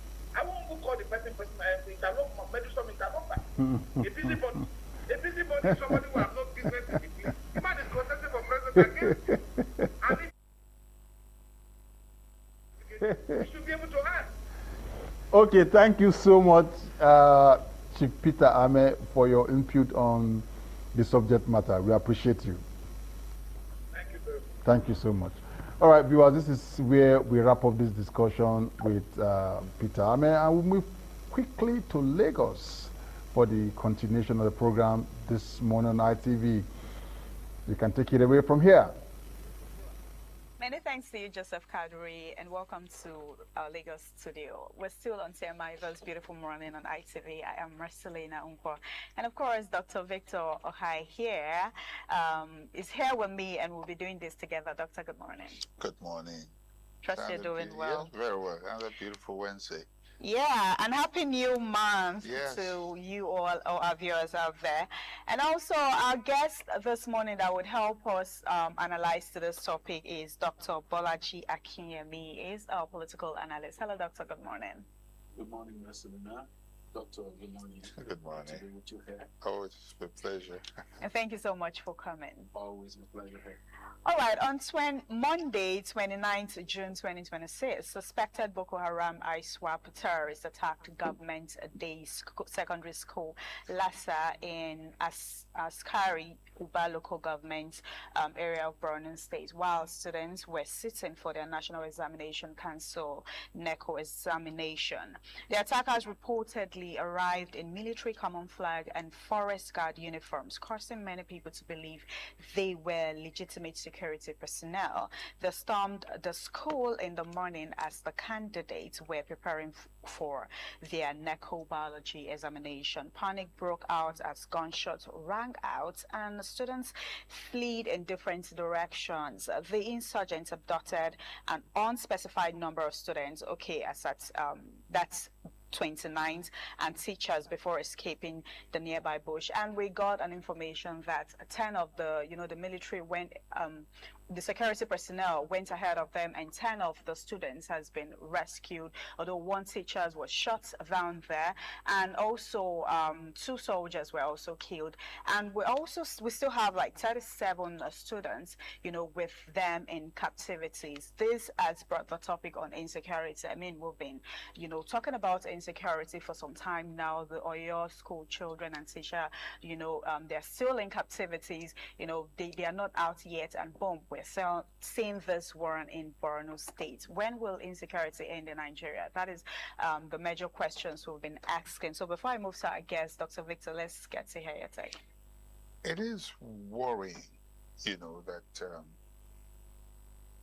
since Chibok, which is the most famous or infamous of these, which incidentally happened to have been in Borno as well, that our military either have not learned or the government have not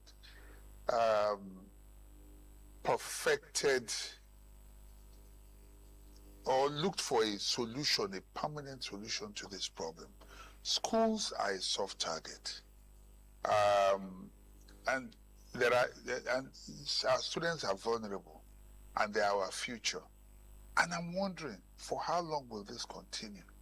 And for how long are we going to continue to allow this? Is it now normal? This cannot happen in any other country. In any other country, this would have been a major scandal, even for the government and all that. Just like it happened during the time of Chibok. But today, it's as usual, I don't know, Dr. Akemi, I don't know if you feel the way I feel, but does this sound, is this normal at all? I mean, no, I'm not talking about Nigeria, but is this something that makes sense? Is it normal? I woke up in the middle of the night thinking about Nigeria, and I said to myself, take sense of the number of idiots that we have in this country who will give up on the future of Nigeria. Because some of the things that we get to experience are unjustifiable. And you still get people who get up to defend the indefensible. Like you said, this whole thing started in 2014 as a prelude to 2015 election. We have always had insecurity, but this branch of targeting school, Chibok was the first experiment, and they ran away with it. Some of the girls taken away from Chibok are still there with their abductors, you know? And we are not even talking about how to get them back again, because it's been 12 years. And let's assume that somebody was 18 when he was taken, 12 plus 18. And for us to even imagine that our life as a nation is going on, when somebody can break into school and take our children away, and they are never returned. Thank God for those that were gotten back. They are never returned. And then this same scenario kept repeating itself. Between Chibok and Lhasa, the secondary school, the one that happened on the 29th of June, how many school attacks have we had? The one in the Ogbomoso axis, we are still there negotiating for it. Exactly. And something doesn't say to us that our priority now is not building roads. We need infrastructural development, no doubt. But Dr. Ogai, now imagine that you are a father. You have built a house and you have furnished the house, and you just realize that somebody broke into your house, and the furnitures and all of the things in the house were taken away. Your family were molested, and you have to prioritize the damage as attending to them. Will you be thinking of buying the furnitures and the electronics first, or think of raising your fence, put barbed wire, increase the burglary proof? That should be the priority. The priority of this country now is security.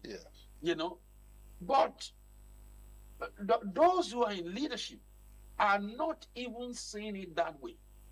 That, unfortunately, is my word.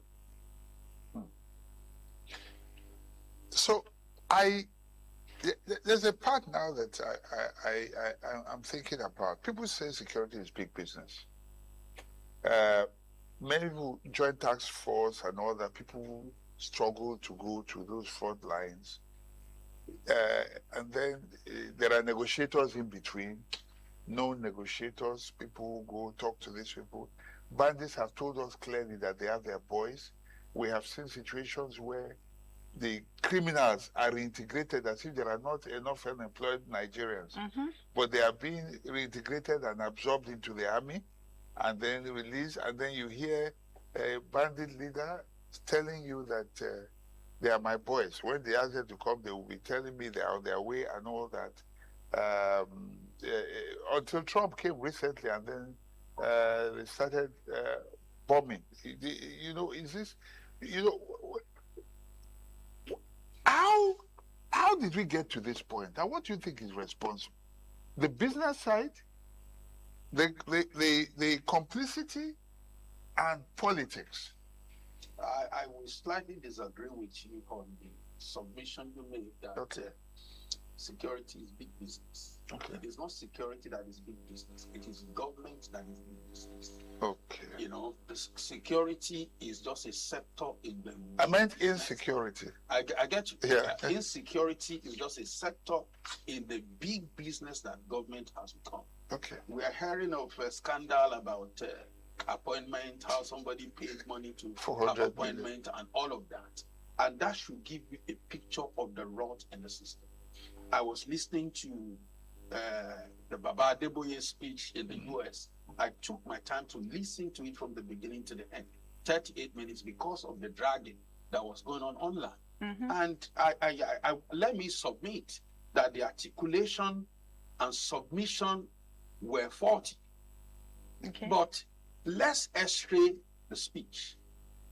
There is a commander-in-chief in one country who gives order according to Baba, who when he gives order is Comanche, acts on it. Straight up. There is another commander-in-chief, when he gives order, nobody is acting.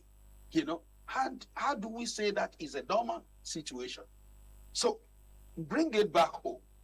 The system is a problem. We have a rot in this system.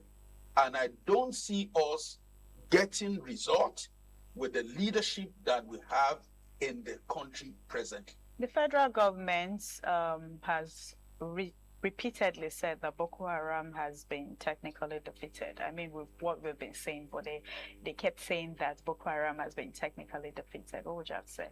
The technicality of the defeats started since the day of Muhammadu Buhari. And so if somebody is repeating that, well, where is the proof? You know, if they have been technically defeated, why is Lasade Secondary School attack happening 12 years after Chibok?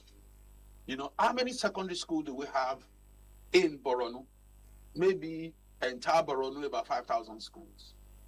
You know, I'm not too sure of the statistics. I tried to search for that, but no information was online. That means we do not know the number of schools that is in Borno State.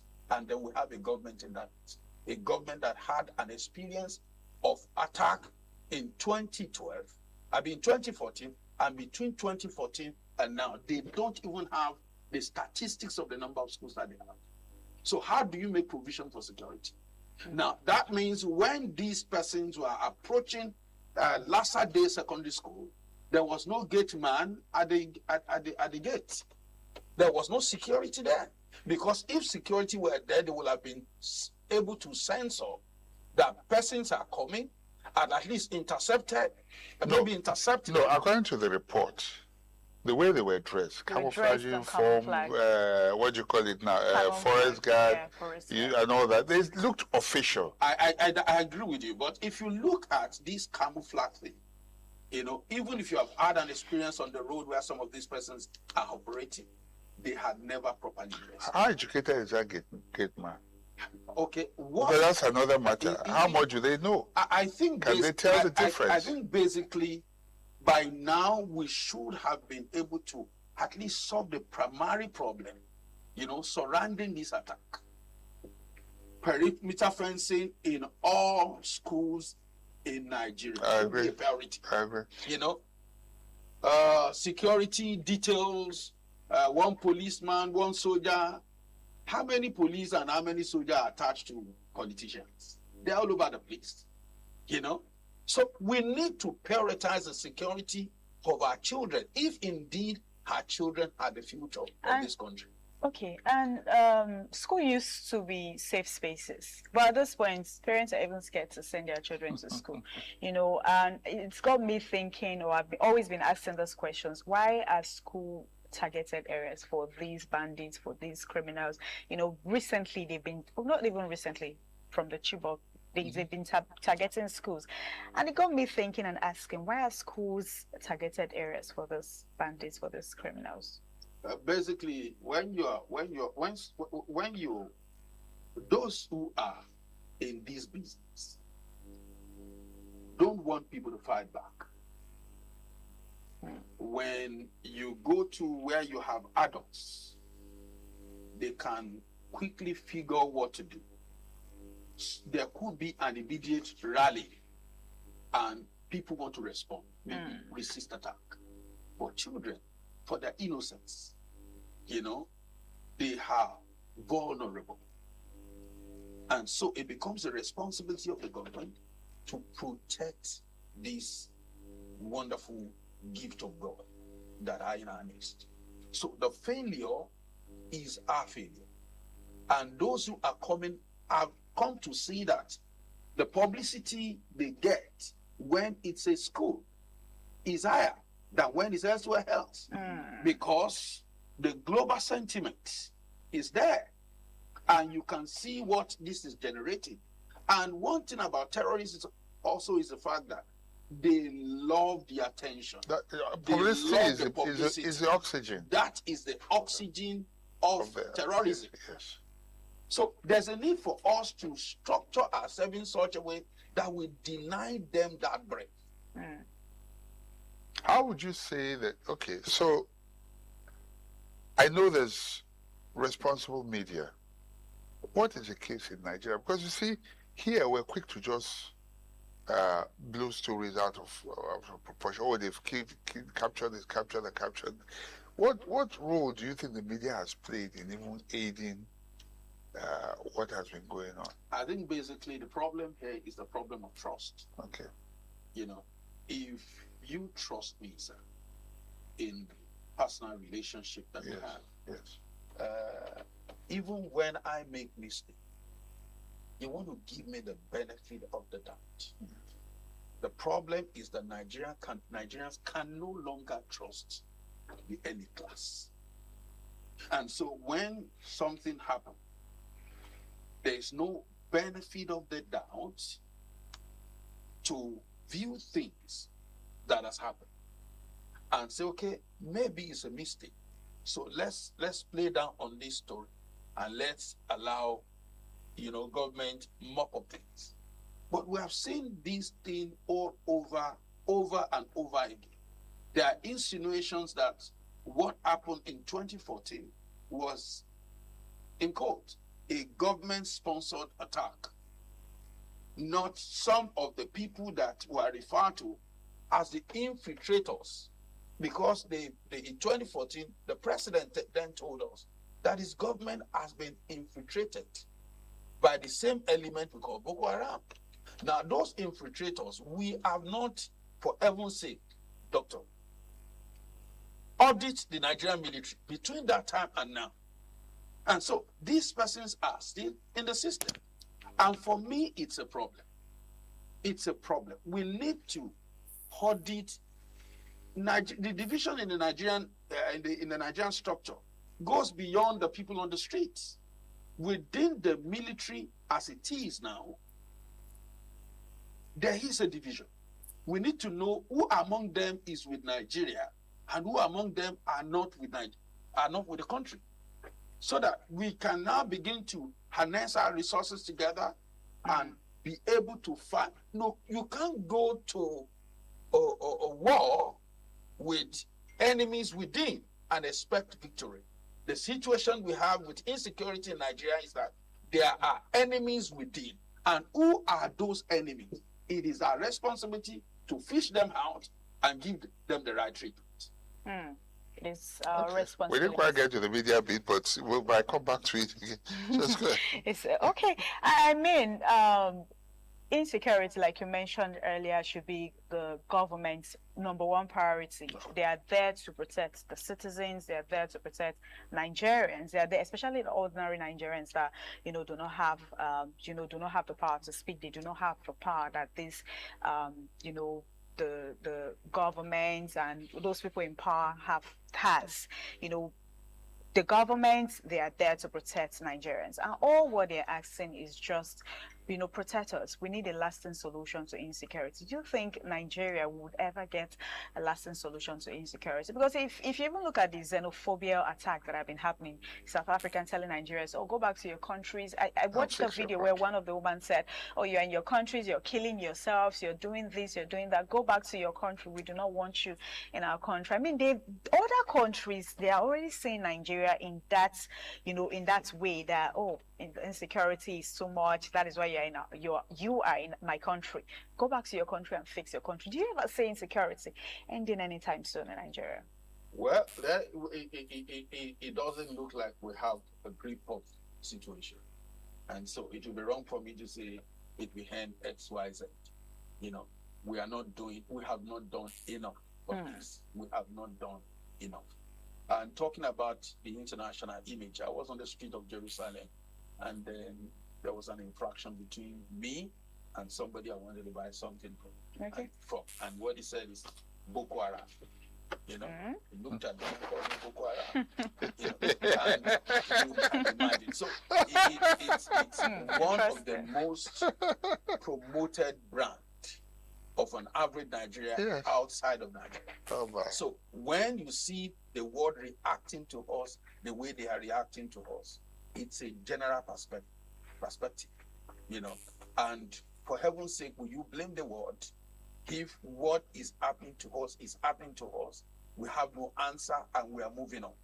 You know, children were taken away from a particular state 12 years ago, and then the people have returned to take another set of students, you know, away from the same state, and there hasn't been improvement on security and security structure around schools in 12 years.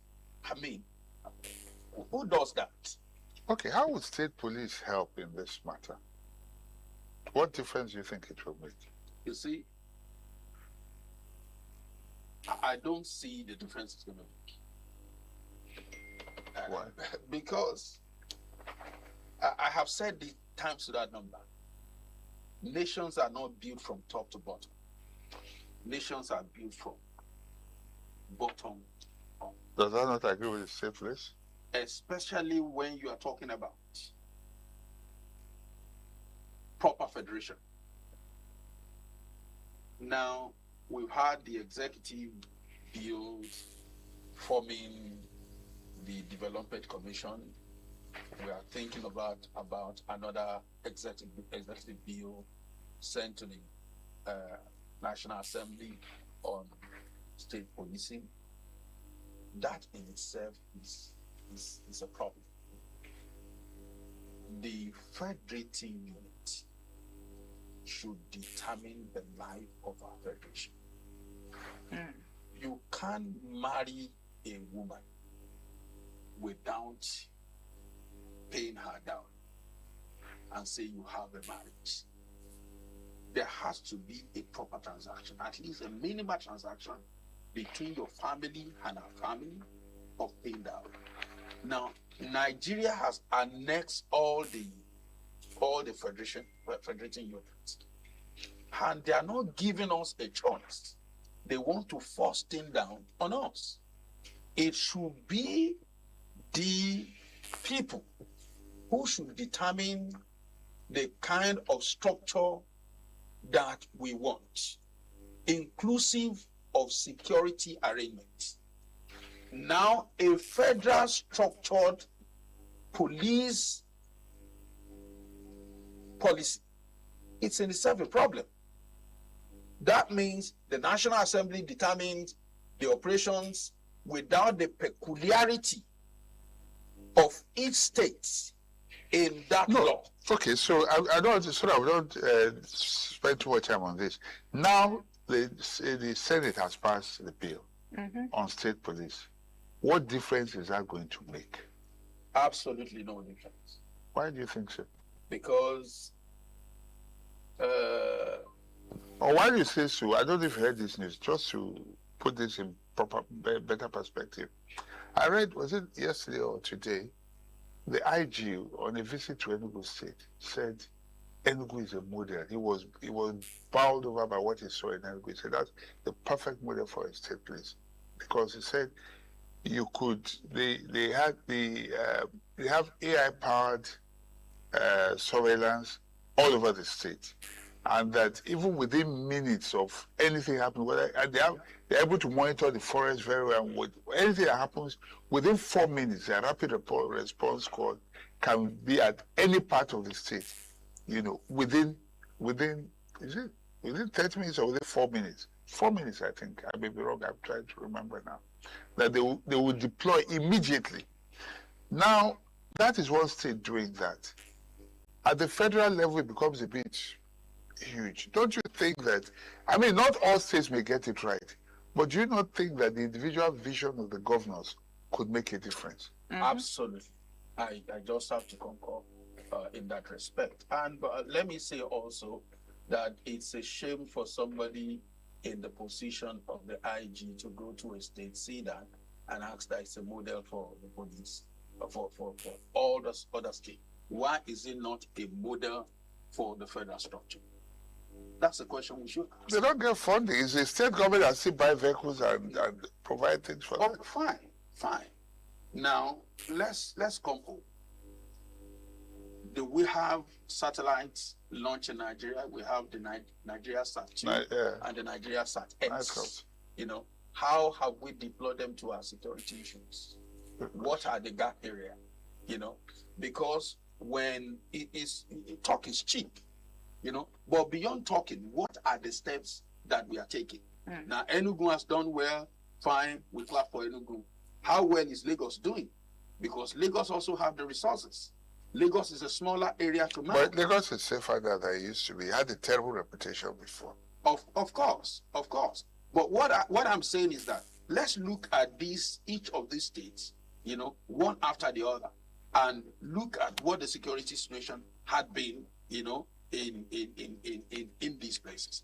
And whatever it is that has been done in Enugu, you know, what are the steps taken by the IG to invite, you know, the stakeholders in other states to study the model? Because we shouldn't just be talking. If you have seen something that is workable, why not bring everybody to a round table and make us take a look? And instead of talk about it and just to excite us and then make the governor soul-headed. So I think we need more than that. So what you're saying now is not just the government do not just need to come out to say this thing, they should implement them. Nigerians are waiting for results. Nothing more. But the state policing of a thing, you know, I feel they just implemented it or recently, you know, the Senate just passed the bill. Thank you. They just passed the bill recently. So I feel we should hope and see, because this is like a new, should I say a new development? We should just wait to see if it's going to work and see how they are going to help, because before they pass the bill, a lot of Nigerians, a lot of people have been saying, oh, they should bring state policing might help. And now they've passed the bill, I feel we should hope, just wait to see what comes out of it. So at this point, how can government reassure parents that children are safe in school? Because that's our major concern. Now, the kidnapping before this Borno kidnapping, the Oyo State kidnapping, is still there. The thing is I do not want to say it's fading away, because sometimes I open my WhatsApp and somebody will post like, oh, we shouldn't allow this fade away, because people are no longer talking about it the way they used to talk about it. It shouldn't fade away just the way Chibok girls fade away. And before you know it, this Borno own will still keep talking about it. Before you know it, it fades away, and they just come kidnap the children and it fades away without the government doing anything. It's really very sad. It's really, really very sad. Now, Doctor asked an earlier question, and he said I didn't square on it talking about the media. You know, why do issues like this face away? You know, if in 12 years children has been taken and we are no longer talking about these who have been taken, you know, and we are not talking about, we are not creating, you know, opportunity to even hear their parents and find out how they're doing. Exactly. We're not getting words, you know.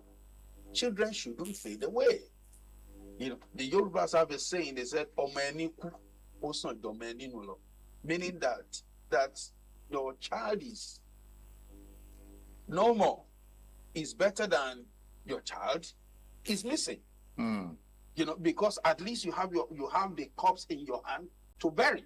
Yes. And then the therapy, the self-therapy will take time, and time heals. But when is a missing child, you know, occasionally, even in 20 years, you are still wishing that the child will knock on the door one day and come in. And that's the trauma we have subjected parents as a result of our irresponsibility collectively as a nation. Because it's not only government who is culpable now, even parents are. because you are not concerned because the child in question is not yours. Yes. But if we are collectively responsible for every child in this country, then we'll have been able to put the leadership on their toe to address the level of insecurity that we find ourselves in. Do you think insecurity in Nigeria is being politicized? Now, earlier I said when I was responding to Doctor, that government is the business, not insecurity. You know, it's unfortunate that even the government itself in Nigeria is politicized. So anything coming from that stream is politicized. Okay. You know, that's the unfortunate situation on our hands. And until we learn to play less politics with the lives of the people and all the responsibility that we have to man as a government, we'll continue to have the kind of result that we have. Okay, so a spokesperson for the government recently said that these kidnappings are sponsored against the administration.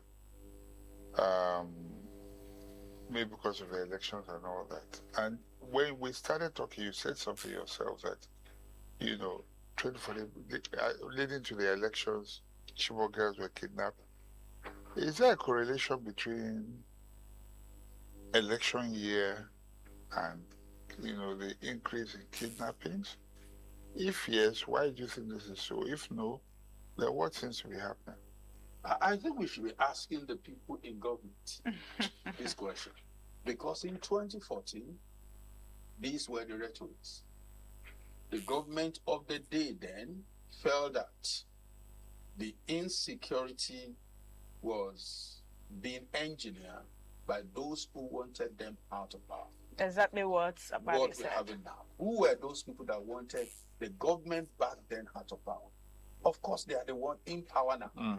Now, if they are facing the same situation, could it be that somebody within their system or within their file and who was left out of the sharing and the eating decided to pick up the scripts? So they should be the one talking to us. Because if you're not careful, the thing so fits that you'll be forced to start speculating.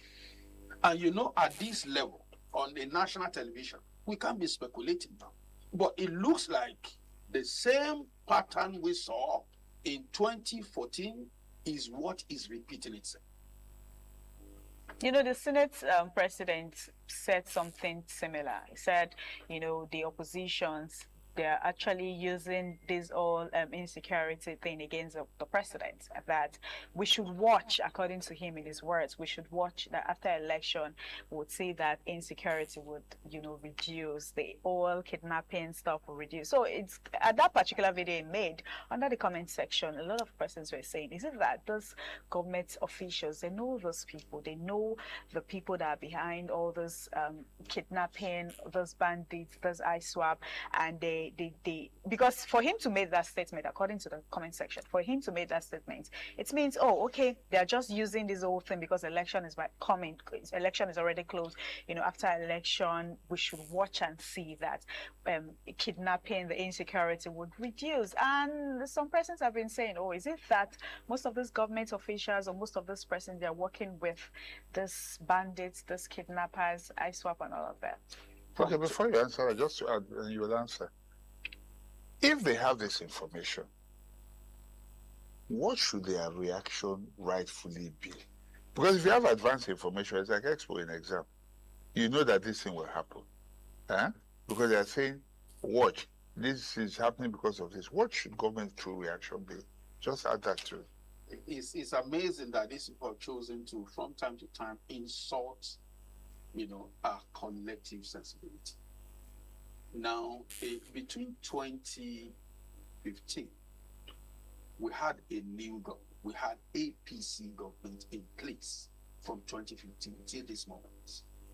Now, somebody from among APC came out and said, in order for them to win the 2015 election, some persons were allowed into the country.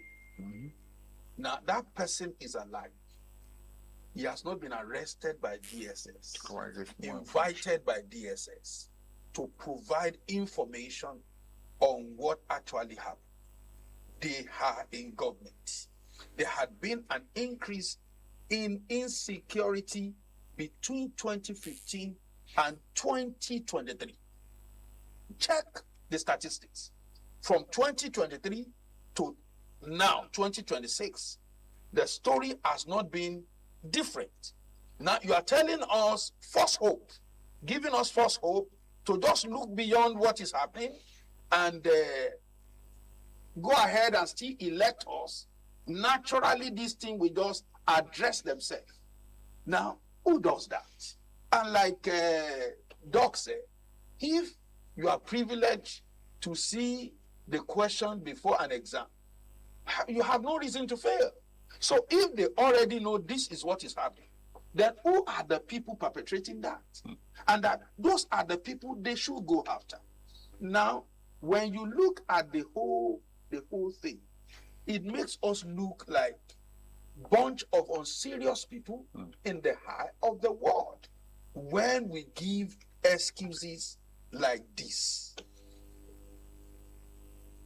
I mean, it's unacceptable.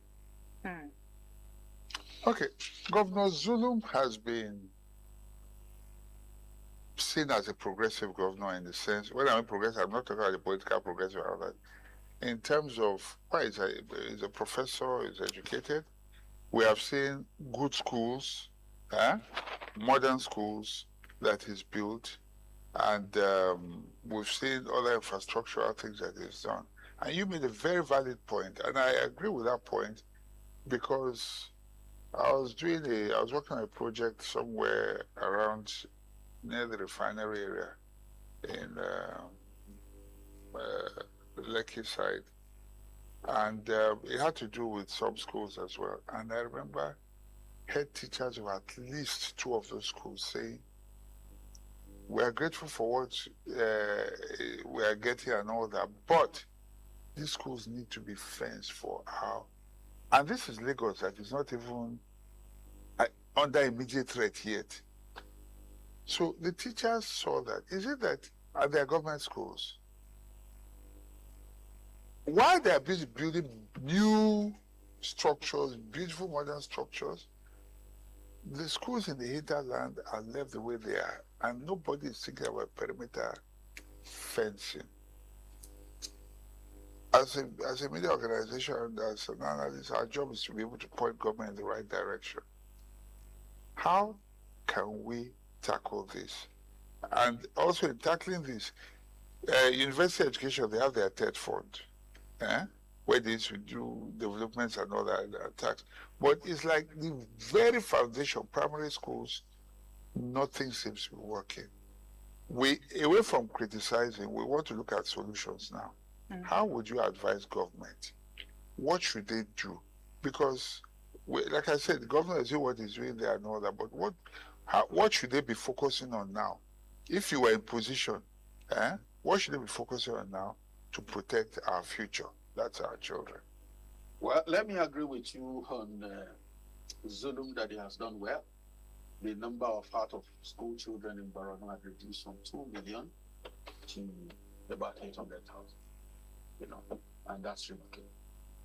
But this new twist, it's a problem. A problem that may not allow a lot of parents to allow their children to go to school. And if you look at the statistics coming from government with respect to the number of dropouts between GSS and SSS, students who are supposed to move from GSS class to SS. Well, we had 20 million of them dropping out. That is huge. And that is to compound the problem that we already have. Now, I know you know that your sister in my house used to run a school. Now, why did I stop the school from going? Because we need to understand things from the perspective of our humanity. If you go to the government, the same government that has not provided perimeter fencing in its own school. Doctor, if you want to start a school today, you go to the Ministry of Education, they give you the conditions. It has to be a purpose-built building. There has to be aeration. There has to be a perimeter fence around. Those are the conditions they will give you who wants to go into private practice. So why is it different when the government is running school? Meaning that the government knows what to do. Now, talking about the school, they relocated to a new environment, and I went to the environment, and the day I went, it rained, and the water was at my waist. Oh, man. So I asked her, how did they get these children to school? He said, and then the entire compound of the school. And I said, my dear, I'm done. Announce to your parents that at the end of this term, no school again. When you get a better property that can provide safety, I said, if a child said, I want to go pool or do something, and falls in this water, you will have a floating body on the water. And my name is Bolaji Akiyemi. I said, I beg. Now, what am I saying? We should just know that there's no point exposing our children to the risks they face. There's just no point. We have to make adequate provision for schools. We went to public school way back then, you know, and we know what the provisions were. So what has changed? We have more resources these days that we used to have in those days. So there's a need for us to prioritize the life of our children, their existence. And if indeed they are our future, we should prioritize it in budgetary allocation and make sure that things are well off with them.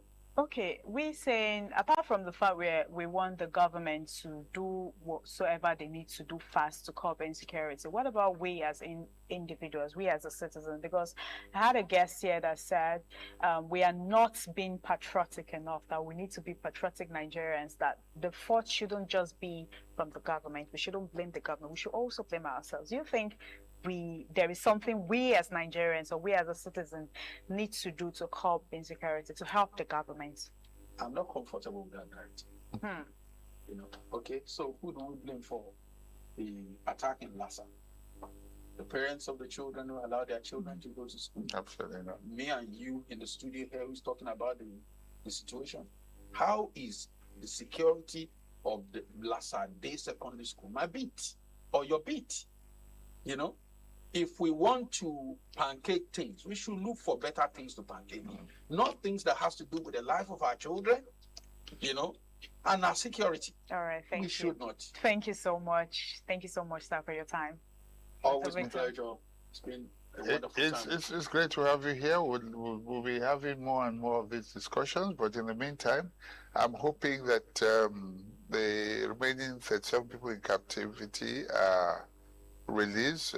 Condolences to those that lost their lives in a bid to save them and those that died in the process, but also show the kidnapping there and all the others across the country. Every life matters, every life counts, and I think government should prioritize security at this moment above everything else, because all else rests on security, whether agriculture, education, or whatever. So yeah, we hope pray insecurity ends. So thank you all our viewers for joining our Lagos Network studio this beautiful morning on CMI. I am Marcelina Unko. We'll be handing over to our Benin Network studio for the continuation on CMI. To stay with us.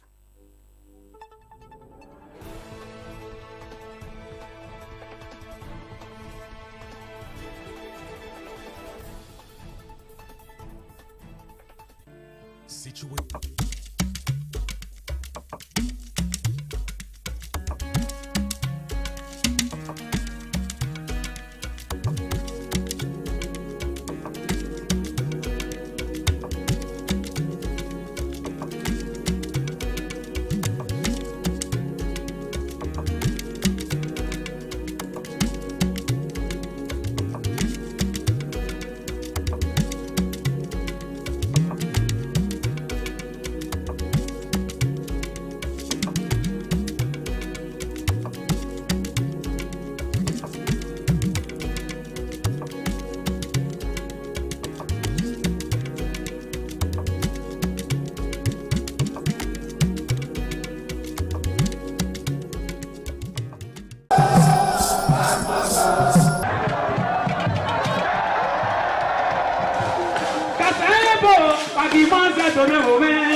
Good morning and happy new month of July.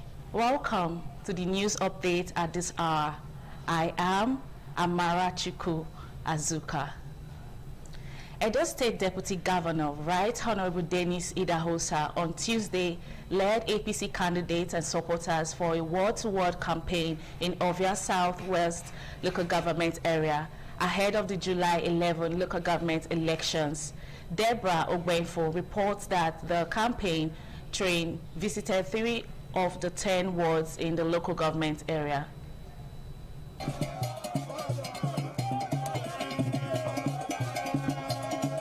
The ward-to-ward campaign of the All Progressives Congress commenced at Udo Ward, Igwabazua East Ward and Igwabazua West Ward in Ovia Southwest local government area, with the Deputy Governor Right Honorable Dennis Idahosa leading party leaders and supporters on a grassroots mobilization drive ahead of the council election slated for July 11, 2026.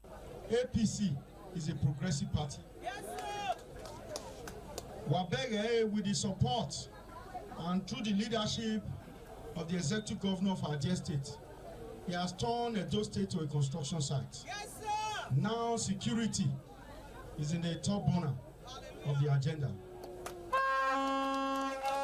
Addressing the large crowd in the various wards visited, the Deputy Governor Right Honorable Idahosa urged eligible voters to come out en masse and vote for APC candidates, assuring them that the party remains committed to delivering the dividends of democracy at the grassroots through improved infrastructure, quality health care, education, and youth empowerment. Right Honorable Idahosa said the APC administration under Governor Monday Okpebholo is focused on bringing development closer to the people, while calling on residents to remain united and support the party for sustained progress. You can see the turnout.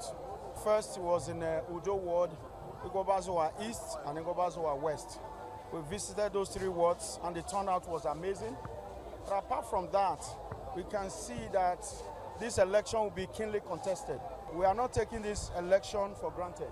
We are going to campaign in all the nooks and crannies of Ovia Southwest. The campaign attracted enthusiastic supporters and community members, reflecting growing momentum for the APC ahead of the local government election. In Ovia Southwest local government area, Deborah Ogbenfo, ITV News.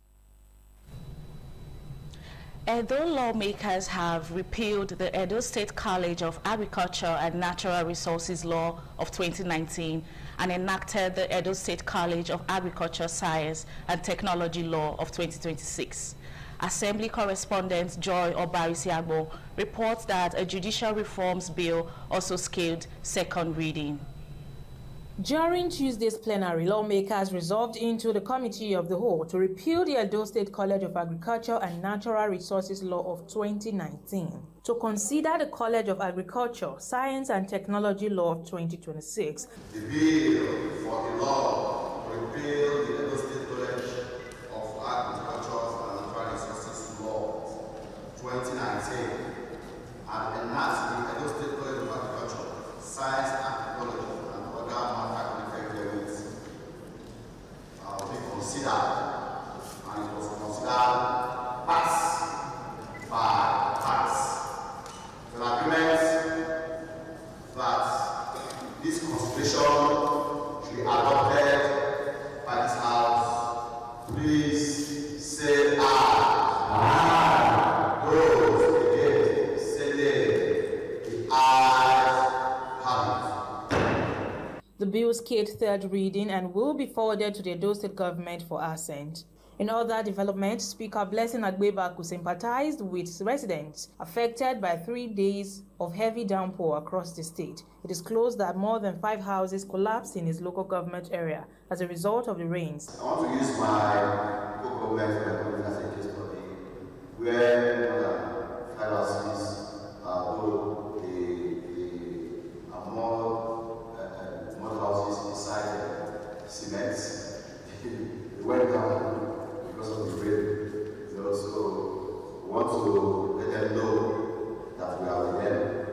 The House also made progress on judicial reforms as a bill seeking to extend the retirement age of magistrates and president of area customary courts scaled through second reading, but was deferred to a later date for further consideration.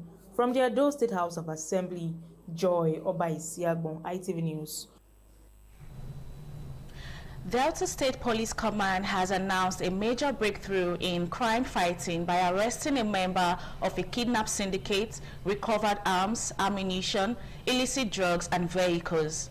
Warri correspondent Benga Ahmed reports that the Delta State Commissioner of Police, Yemi Oyeniyi, disclosed this during his quarterly press briefing in Asaba.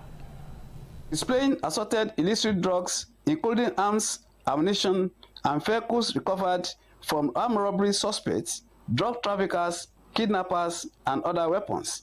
The Commissioner of Police, Delta State Command, Yemi Oyeniyi, said the arrest of members of a kidnap syndicate was made possible through intelligence gathering and policing strategies.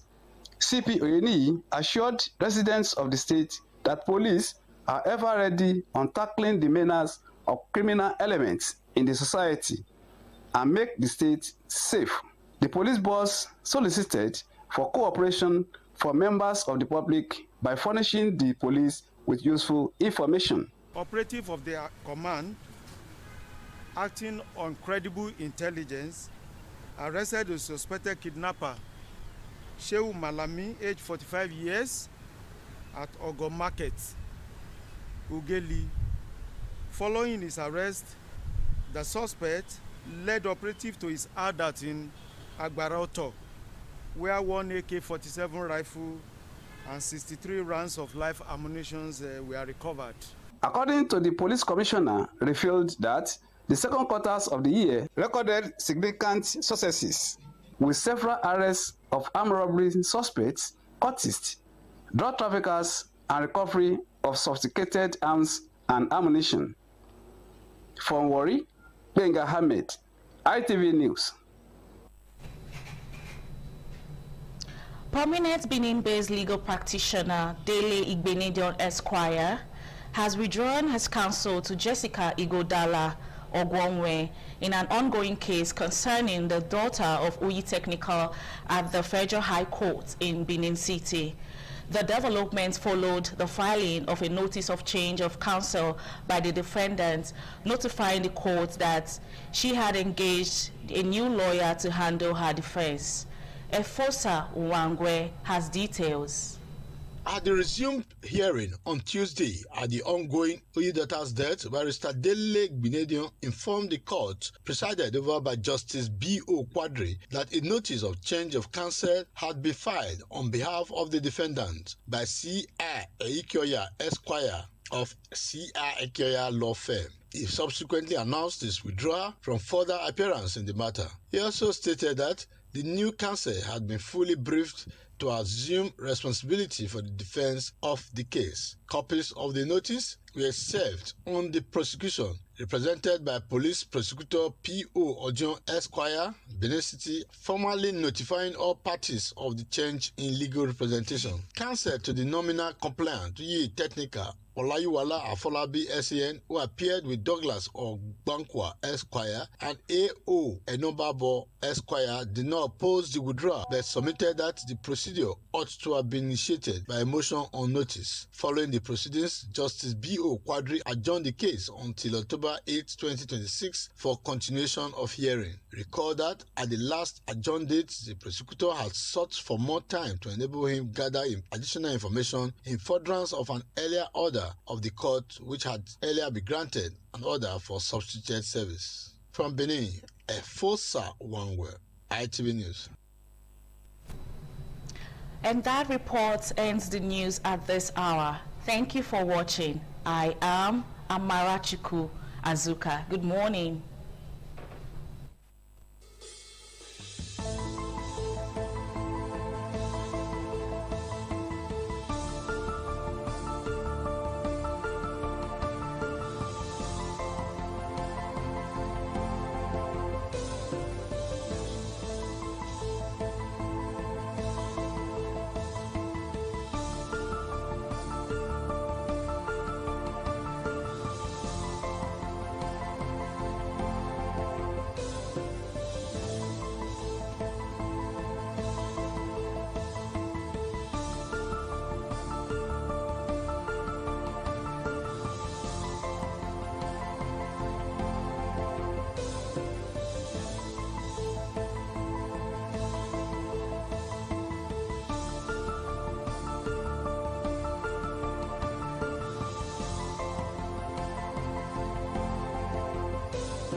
ITV, certainly the best.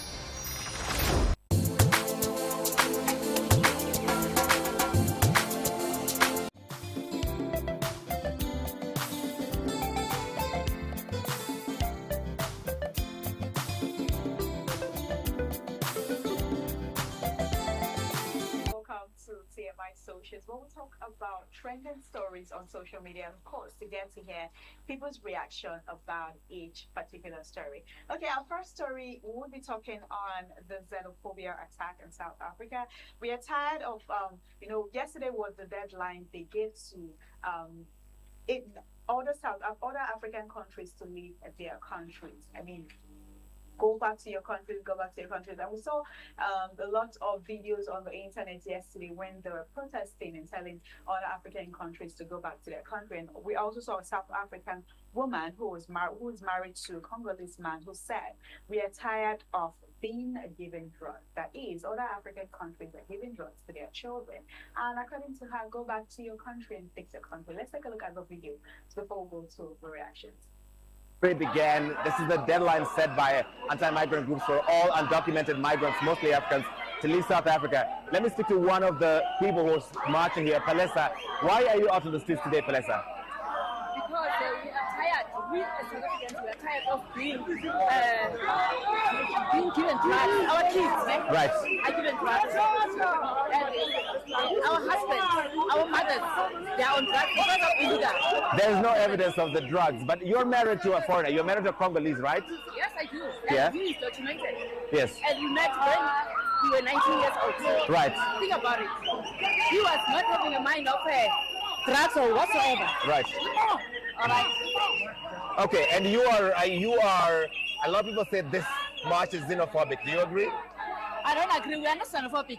We're only xenophobic when people say to us.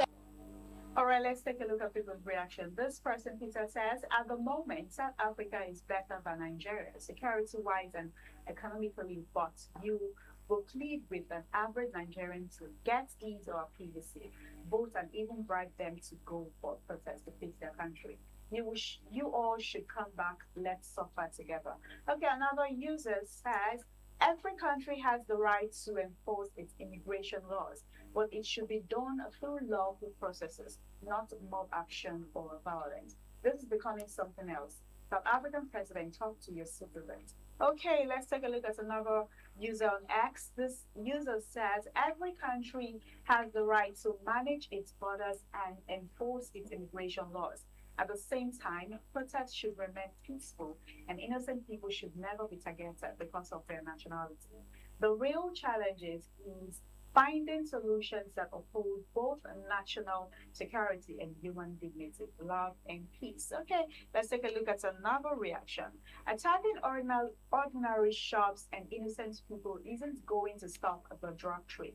This is just pure hatred directed to fellow Africans. Let's take a look at another reaction. There's another user on X says, if your public services collapse because migrants use them, maybe your real problem isn't migration, it's years of failed governance. Interesting. Another, okay, that is for that particular the other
Tinubu is visiting Nigeria, and I can assure you.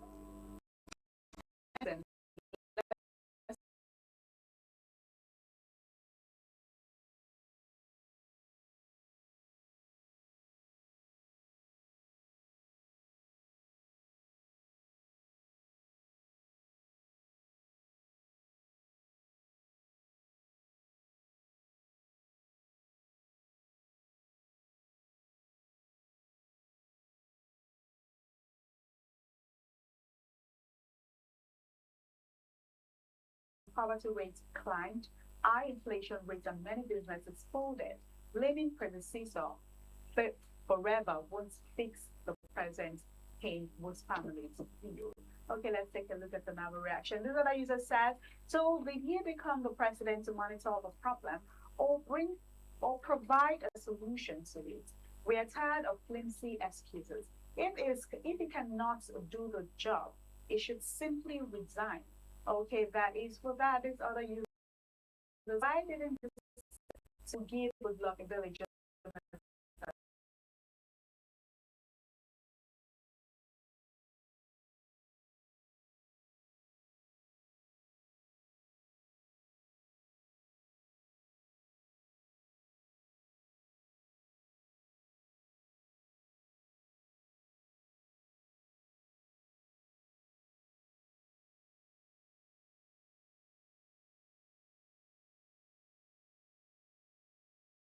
Particular story.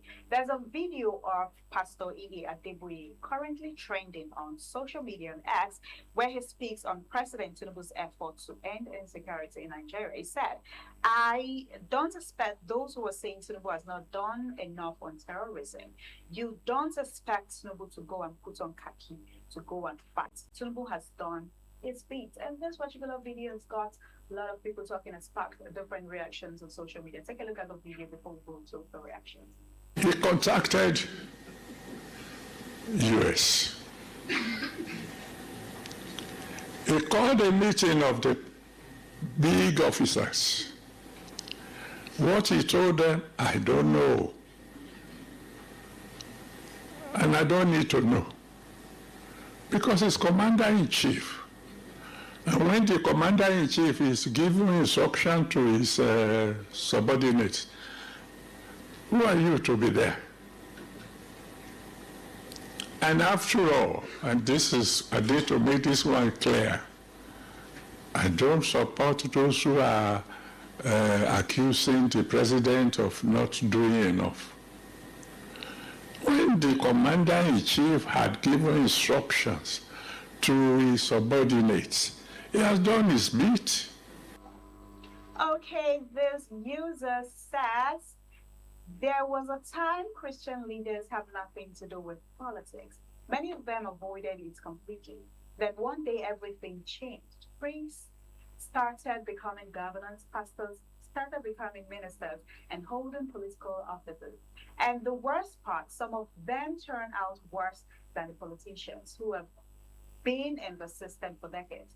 1 minute they are for the people, the next minute they are fully aligned with the government, defending things they know are wrong. Interesting. Let's take a look at another reaction.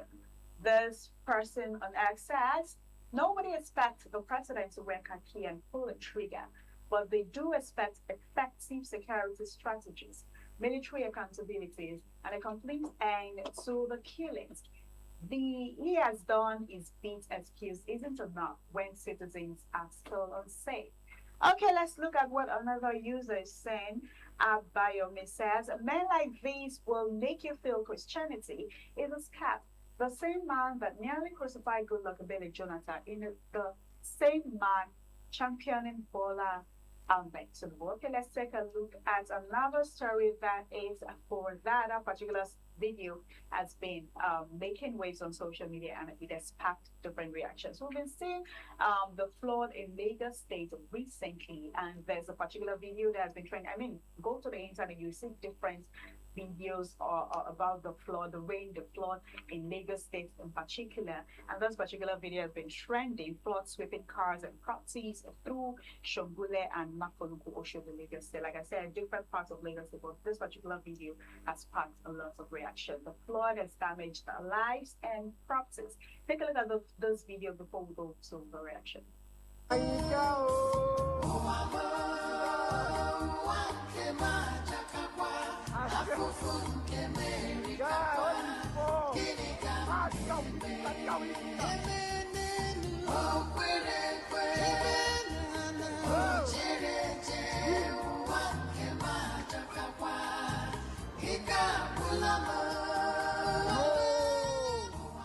many years ago?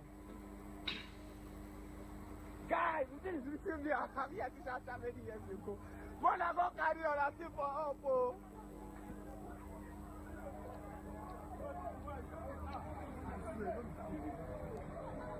I do. Lord of God.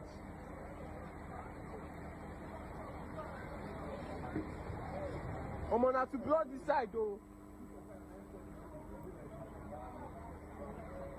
Bro, this bus is moving. You need to go to social media to see the amount of damages the flood has caused. Let's take a look at people's reactions.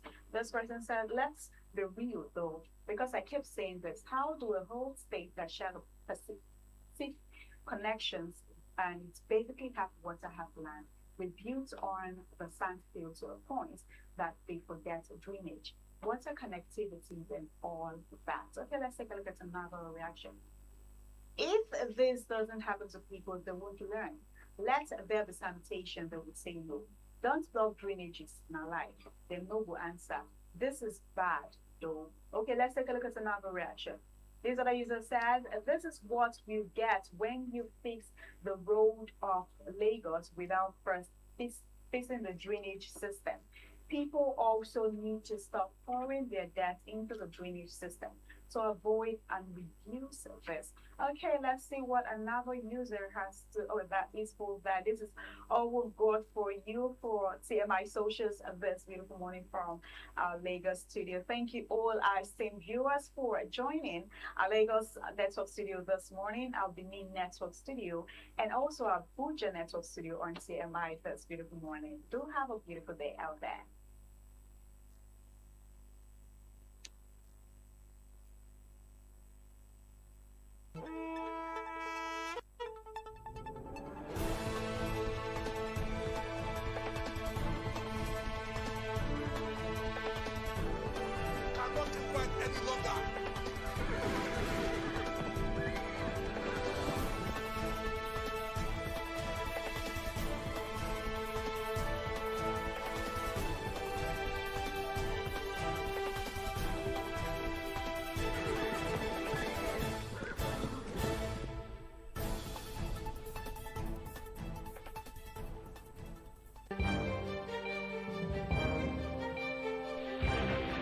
This is ITV. Certainly the best.